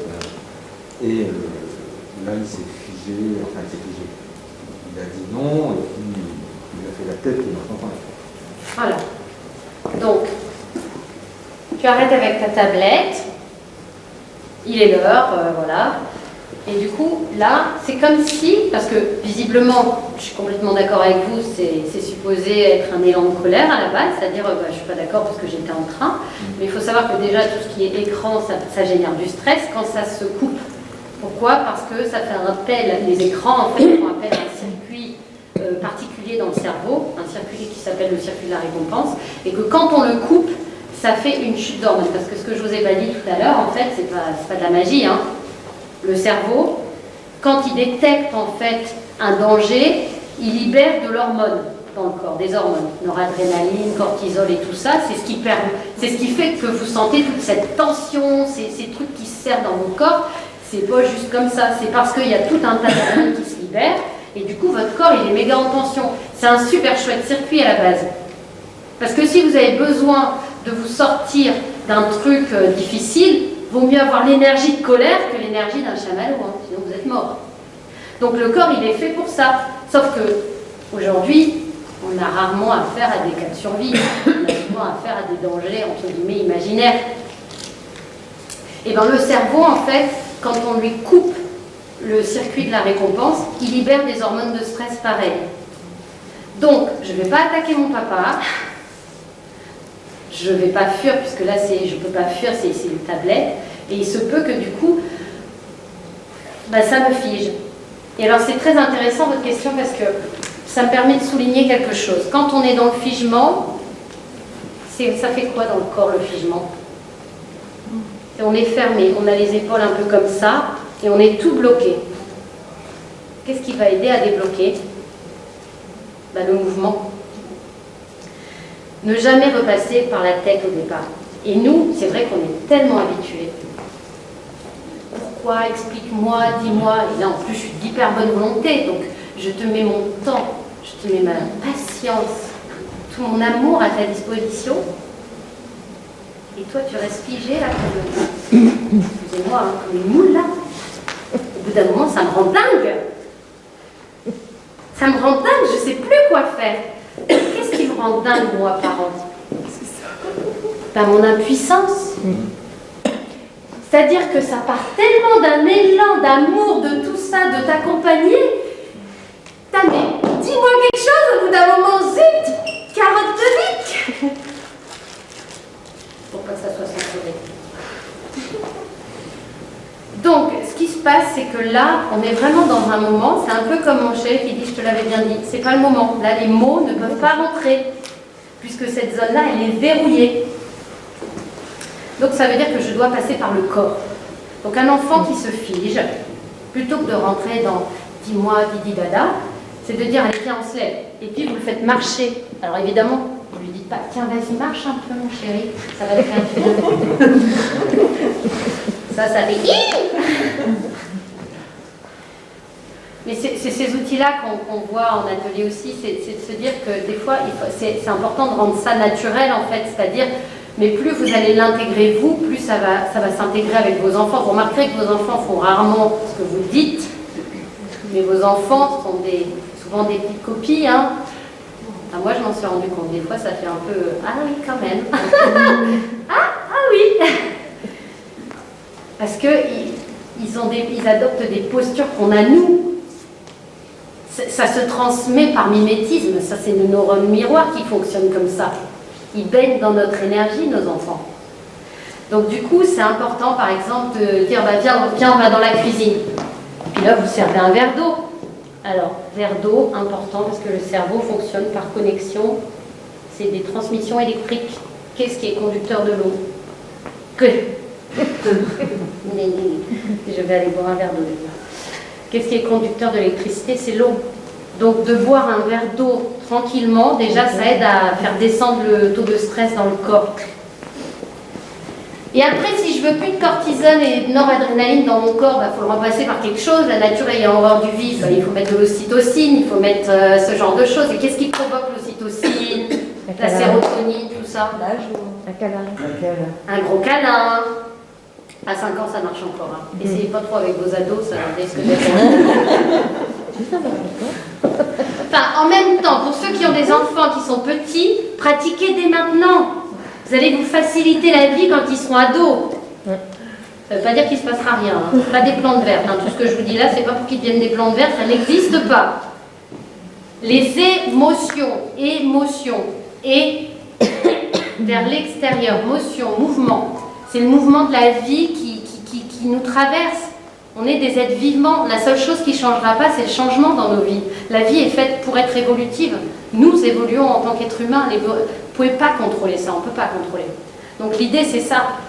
Donc, par exemple, un outil fondamental, c'est le mouvement. Les émotions, c'est dans le corps, c'est loin d'être dans la tête. C'est dans le corps. Donc, si mon corps, il se fige, j'ai besoin de bouger.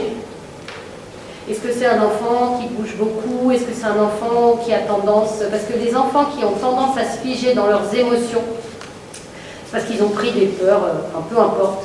Enfin, moi, j'en suis là dans ce courant-là, c'est vraiment... Il y a de moins en moins de questions à se poser sur le pourquoi, du comment, du machin. Ça reste très mental. Là où finalement, les enfants se posent 12 000 fois moins de questions que nous. Ils ont besoin d'apprendre que ça passe. Ils n'ont pas besoin d'en faire un dialogue. C'est important de mettre des mots sur les émotions, c'est une réalité. Par exemple, je suis en colère parce que papa, tu viens toujours m'arrêter ma tablette juste au moment où je suis en train, j'arrive pas à sauvegarder, par exemple. Ça, il ne pourra pas le dire au tout début. Mais à un moment donné, s'il est en capacité, bah oui, papa, mais il faut toujours que j'arrête et j'arrive pas à sauvegarder. Ok, donc ton problème, c'est de sauvegarder. Donc comment on peut faire? Et on trouve un truc ensemble. Et ce problème-là peut être transféré. Parce que moi, il est hors de question de faire plus de autant de temps de tablette. Et on remet le cadre ensemble en disant, moi je tiens le cadre parce que plus de ça, ça sera non négociable. Et puis si c'est... Moi je disais beaucoup, et si à mon fils, quand il avait cet âge-là, je disais, c'est que pour l'instant, c'est encore difficile pour toi. Et c'est normal, ton cerveau, il ne peut pas gérer ça. Et moi, c'est mon job. C'est mon job que de supporter que bah, t'es pas content. Et ça va aller quand même, tu vois. Ça va aller. Donc, moi, si j'arrive à gérer mon stress et mes émotions, à ne pas m'énerver sur lui, c'est d'autant plus que j'arrive à lui transmettre pour que lui arrête de s'énerver avec le temps. Avec le temps. Et puis après, on est des êtres humains. Malgré tout ce que je sais, malgré tout ce que j'ai fait, malgré toute ma thérapie, ma supervision, mes formations, parce que j'en ai fait et j'en continue encore, puisque c'est ma passion et que mon métier nécessite d'être toujours vigilante à ça. Ben, il y a des fois, oui, ça m'arrive encore de péter des câbles avec mon fils. Il a aujourd'hui 9 ans. Et des fois, eh ben, le défi qu'il me propose est trop lourd pour moi. Bon, la différence, c'est qu'on a développé des codes. On a développé des codes que là, tout de suite, maintenant, mon cerveau est parti loin. Donc, on ne va pas, là, tout de suite, résoudre le truc. Donc, tu restes à l'écart de moi, je reste à l'écart, je vais redescendre, et après, on se parle et on peut trouver une solution. Et c'est ça qui va se passer avec l'âge. Quand ils sont tout petits comme ça, ils ne vont pas se calmer en 2 secondes 12. Hein. Ça ne marche pas. Mais ils apprennent des bases pour de plus en plus se calmer. Si moi j'ai du mal à me calmer, ça va être encore plus difficile de transmettre à mon enfant de se calmer. Parce que lui, il n'a pas de filtre du tout. Vous voyez? Et il se développe, d'ailleurs c'est intéressant ça, cette partie préfrontale là, à votre avis, elle est mature à quel âge?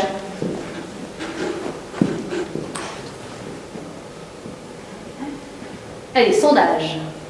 À quel âge finit de maturer le cerveau dans ces parties-là? Après, il est toujours, évidemment, on connaît la plasticité cérébrale, que tout peut se remodeler, mais à quel âge il est mature, en tout cas? 16 ans. 22. 22. 25. 25. Eh bien, bravo monsieur, on en est plus autour de 25, même voire 28. Imaginez 28. 25-28, cette partie-là qui nous permet de ne pas partir en vrille quand on a des émotions fortes, cette partie-là qui nous permet de choisir, de prendre des bonnes décisions dans notre vie.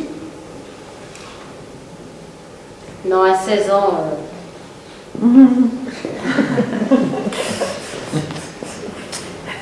16 ans, il y a chantier dans le cerveau, c'est-à-dire qu'au départ, ça se cave, il y a des milliards de connexions qui se font, et puis à l'adolescence, il y a un délagage synaptique, on appelle ça, c'est-à-dire c'est un peu comme l'installation de la fibre. voyez un peu l'image? Ça fait des chantiers partout, ça fait des gros bouchons. Mais après, c'est-à-dire que les connexions qui sont plus utiles, elles se désagrègent, elles se détruisent. Et les connexions qui leur sont utiles, qu'ils utilisent le plus, eh ben, il y a une grosse gaine, un peu comme la fibre, pour que l'info pulse. Donc en attendant que ça pulse, des fois ça pulse beaucoup moins. On pourrait même observer certaines phases de régression, mais c'est pour qu'après ça reparte de plus belle. Voilà. Est-ce que ça répond un peu à votre question? Voilà. Donc ouais, les émotions c'est dans le corps, donc toujours repasser dans le corps avant de mettre des mots. J'avais une question, c'est par rapport à un peu poser des limites ou dire non à l'enfant. Est-ce que vous pensez que c'est à partir de quel âge qu'il faut vraiment essayer de lui faire comprendre qu'il y a certaines choses qui sont dangereuses? Alors votre question c'est à partir de quel âge? C'est à partir de quel âge on peut faire quelque chose ou à partir de quel âge il comprend? À partir de quel âge, nous, en tant que parents, il faut quand même qu'on lui dise non. Et est-ce que ça va avoir un impact sur lui, en fait? Alors, par exemple, les fêtes approchent. Imaginez un verre d'alcool posé sur la table basse du salon. Votre petit dit « Maman, je veux goûter !» Non. Non. « Oh, mais s'il te plaît, s'il te plaît !» Toujours non. Et si je me roule par terre, c'est marrant, mais il y a certaines fois, comme ça, où même que je me roule par terre, vous incarnez le non total. Par contre, s'il y avait un petit chocolat, un truc un peu moins dangereux, là, tout de suite, on peut vaciller en se disant « Bon, c'est Noël pour une fois, pas grave. » La différence, elle va être là. Elle va être dans la clarté que moi, j'incarne et j'ai dans mon cadre. C'est-à-dire qu'il y a des choses dont je suis convaincue que ce sera non, c'est non négociable. Attends, non négociable. Il y a d'autres choses que c'est complètement permis. Et puis, il y a cette zone un peu nébuleuse où, bon, on n'est pas très au clair, ou une fois de temps en temps, c'est pas grave. Et la première réponse que j'ai envie de vous donner, c'est comment moi, je dois être claire avec mon propre cadre, peu importe les vilains yeux qui me regardent, qui me sortent de l'intérieur ou qui me regardent comme dans ce supermarché, entre guillemets, de dire « Oh là là, quel parent indigne tu es !» Ben non. Donc ça veut dire que moi, si je sais que ce verre-là, ben c'est non. Alors quand il a 1 an et demi là, ou 1 an qui commence à marcher et tout ça, c'est sûr qu'il ne comprend pas, enfin si, il comprend un truc. C'est-à-dire que tout d'un coup, tu fronces les yeux, tu élèves la voix, et là, parce que le cerveau, en fait, j'ai oublié de vous dire, mais il fonctionne par image. Le cerveau fonctionne par image. C'est-à-dire que si je vous dis, ne pensez pas à une coupe de champagne, en fait, votre cerveau, il va visualiser champagne, coupe, penser, et après, ne pas. Donc, coupe, ça a une représentation. Champagne, ça a une représentation. Penser, c'est une action, ça vous parle, mais ne pas. Ne pas, ça n'a aucune représentation dans le cerveau. Ça veut dire que ça se joue dans cette partie-là préfrontale qui élabore, qui comprend qu'en fait, donc tout notre fonctionnement, on est un peu basé à l'envers dans notre culture, hein, mais c'est ça en fait. L'histoire de « il ne faut pas dire non », c'est pas ça. Il y a beaucoup de parents qui s'épuisent dans la parentalité positive. C'est un courant que j'ai choisi, mais je pense qu'il est très souvent soit mal accompagné, soit mal compris et interprété, parce qu'à aucun moment on a dit de ne jamais dire non à un enfant. Parce que ne jamais dire non à un enfant et ne pas lui poser de cadre, c'est totalement insécurisant. Ça veut dire c'est aller... Parce qu'on a besoin d'être sécurisé, on a besoin d'un cadre, j'ai besoin que ces murs existent pour me contenir. Sinon, c'est d'aller dans ma toute-puissance. Et dans ces cas-là, c'est comme si, en fait, je pouvais détruire l'autre. Enfin, psychologiquement parlant, dans ma construction, c'est très insécurisant. Donc, en fait, ce qui se passe, c'est que nous, notre cerveau, il fonctionne comme ça. Donc, quand je ne veux pas qu'il aille là-bas, et que je dis ne va pas là-bas, lui, là-bas, il va. Et après, il voit les gros yeux, il entend le truc, il se dit mais à quel moment je fais pas bien ce qu'elle veut, je comprends pas. C'est quand j'arrive là, quand je touche. Au secours, dis-moi. Parce qu'au tout début, en tout cas jusqu'à 3 ans, j'ai aucun accès à cette partie-là. Donc ça veut dire que le premier outil, c'est pas de faire la méthode Coué tout au positif, c'est pas ça pour ça, c'est pour dire, essayez de diriger un maximum l'attention de l'enfant sur ce que vous voulez voir. Donc s'il peut pas aller là-bas, ça veut dire qu'il peut aller là-bas peut-être. Donc évidemment que c'est un outil qui a ses limites, mais n'empêche que ça nous aide beaucoup quand même sur plein de choses. C'est-à-dire d'organiser mon espace, que je peux pas tout mettre sous clé, je peux pas tout verrouiller. Mais je peux au moins, les enfants adorent, surtout en bas âge, ils adorent les rituels. On passe là-bas, on s'installe là, on fait ceci. Et puis quand il va là-bas, bah oui, je sais, c'est rigolo d'aller là-bas, mais ça, c'est pas possible. Et je n'en fais pas plus cas que de le remettre dans mon cadre et de rester tranquille, puisqu'il analyse que là-bas, il y a danger. Parce que quand je lui fais les sourcils, je dis non, tu peux pas y aller, ou que je le dis plusieurs fois et que ça commence à monter. Ben lui, juste, il sent un stress d'aller là. Mais il comprend toujours pas le pourquoi du comment. Et puis en grandissant, évidemment qu'après 4, 5, 6 ans, il commence à comprendre. Et puis malheureusement, il va falloir accepter qu'il y a des choses qu'il a envie d'expérimenter par lui-même. Donc c'est là où c'est bien de choisir qu'il y a peut-être des petits défis qu'il peut aller expérimenter, et s'il se fait mal, tant qu'il ne se fasse pas, évidemment, tant qu'il ne se blesse pas, mais il peut expérimenter certaines choses lui-même qu'il n'ira plus une deuxième fois. Moi, comme ça, une fois, c'était l'histoire des chaussures, par exemple. Je ne peux pas mettre mes chaussures, j'irai pas à l'école avec mes chaussures.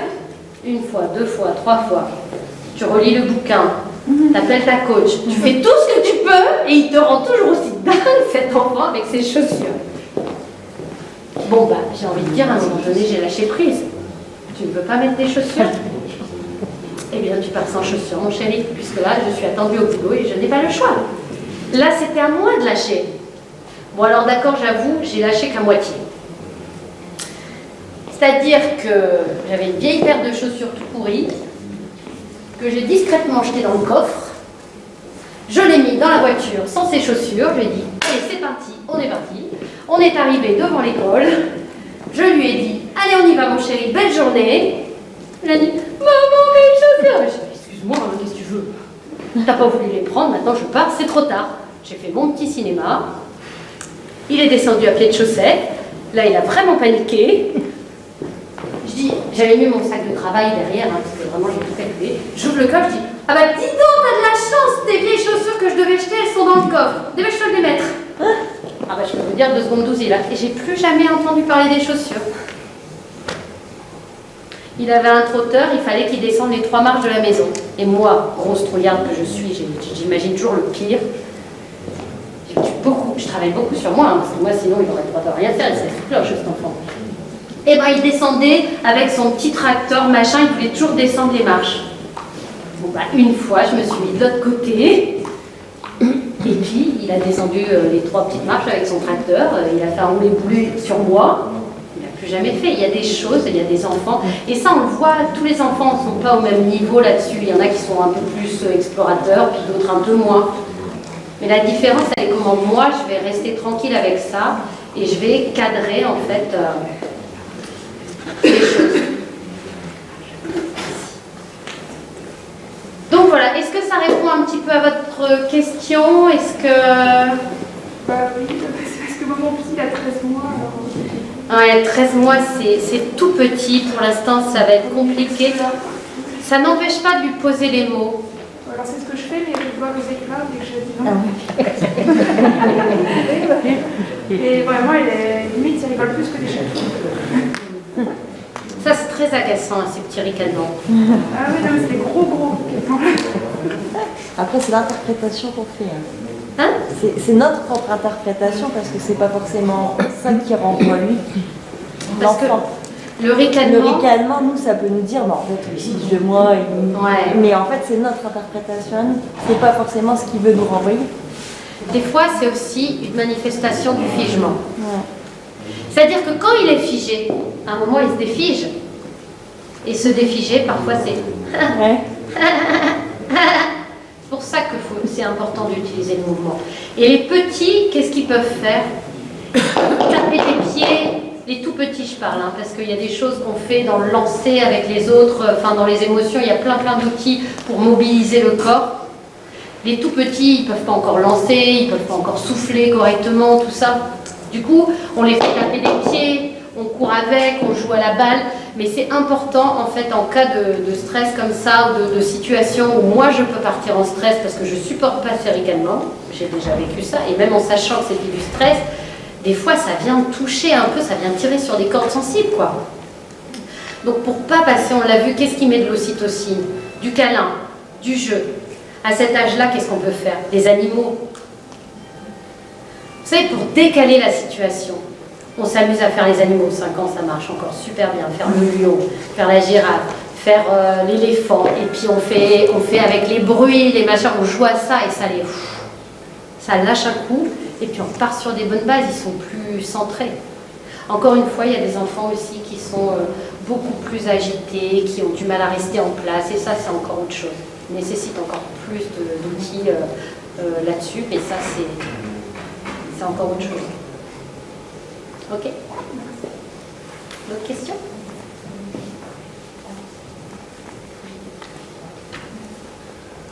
Bon, et ben je vous remercie. Là-bas sur la table, toute l'équipe, tout l'équipage, a préparé en fait quelques petits livres, jeux, parce qu'il existe en fait énormément. Parce que vous savez que le langage de l'enfant, ben, c'est le jeu. Il apprend rarement parce qu'on lui explique, mais il apprend énormément par le jeu. Et tous ces jeux, ces cahiers, alors les cahiers, moi je les utilise beaucoup, mais à partir de 6-7 ans, 6 ans. Avant c'est un peu dur, sur les émotions, la colère, tout ça. Et sinon, il y a plein de jeux. Et plus vous allez jouer avec sur des thématiques, émotions, de reconnaître, de choses comme ça, ça va les aider à comprendre ce qui se passe. Ce qui est important pour les enfants, c'est de faire le lien entre ce que je sens et l'émotion. Vous voyez, et le besoin que je peux avoir.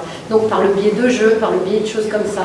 Parce que tous les outils que je peux apporter, bah, on ne les apprend jamais au moment de la crise. Vous voyez, genre boire le verre d'eau, souffler dans la paille, enfin, il y a plein d'outils sympas. Mais si vous ne les avez pas encodés sous forme de jeu, sous forme de rituel dans d'autres endroits, c'est pas le jour de la crise, on va dire vas-y, souffle dans un verre d'eau avec une paille, ça va te calmer. Ça marche pas du tout. Mais alors pas du tout. Et pourtant, ces outils-là sont précieux quand ils ont été, dans le cadre de rituels faits, à plein de moments, joués. Et ben voilà, clac, je suis énervée, je prends mon verre d'eau, je fais un concours de bulles d'eau, et l'enfant adore, et ben ça fait descendre l'atmosphère, et puis tout d'un coup, clac, on passe à autre chose. Donc c'est toujours, tout ce travail-là, c'est un travail de l'enfant, et c'est un travail de nous, c'est ensemble en fait, vous voyez. Et ensemble, on grandit. Finalement, une famille, elle grandit ensemble. Parce qu'avant d'être parent, moi j'avais plein de certitudes. Je suis devenue maman, j'en ai eu beaucoup moins, et c'est avec mon enfant que j'ai grandi sur plein de choses. Et c'est plutôt chouette, en fait. Ça ne vous remet pas en question, ça ne nous remet pas en question. Ça fait juste qu'on évolue et on grandit en tant qu'être humain. Voilà. Merci beaucoup. Merci.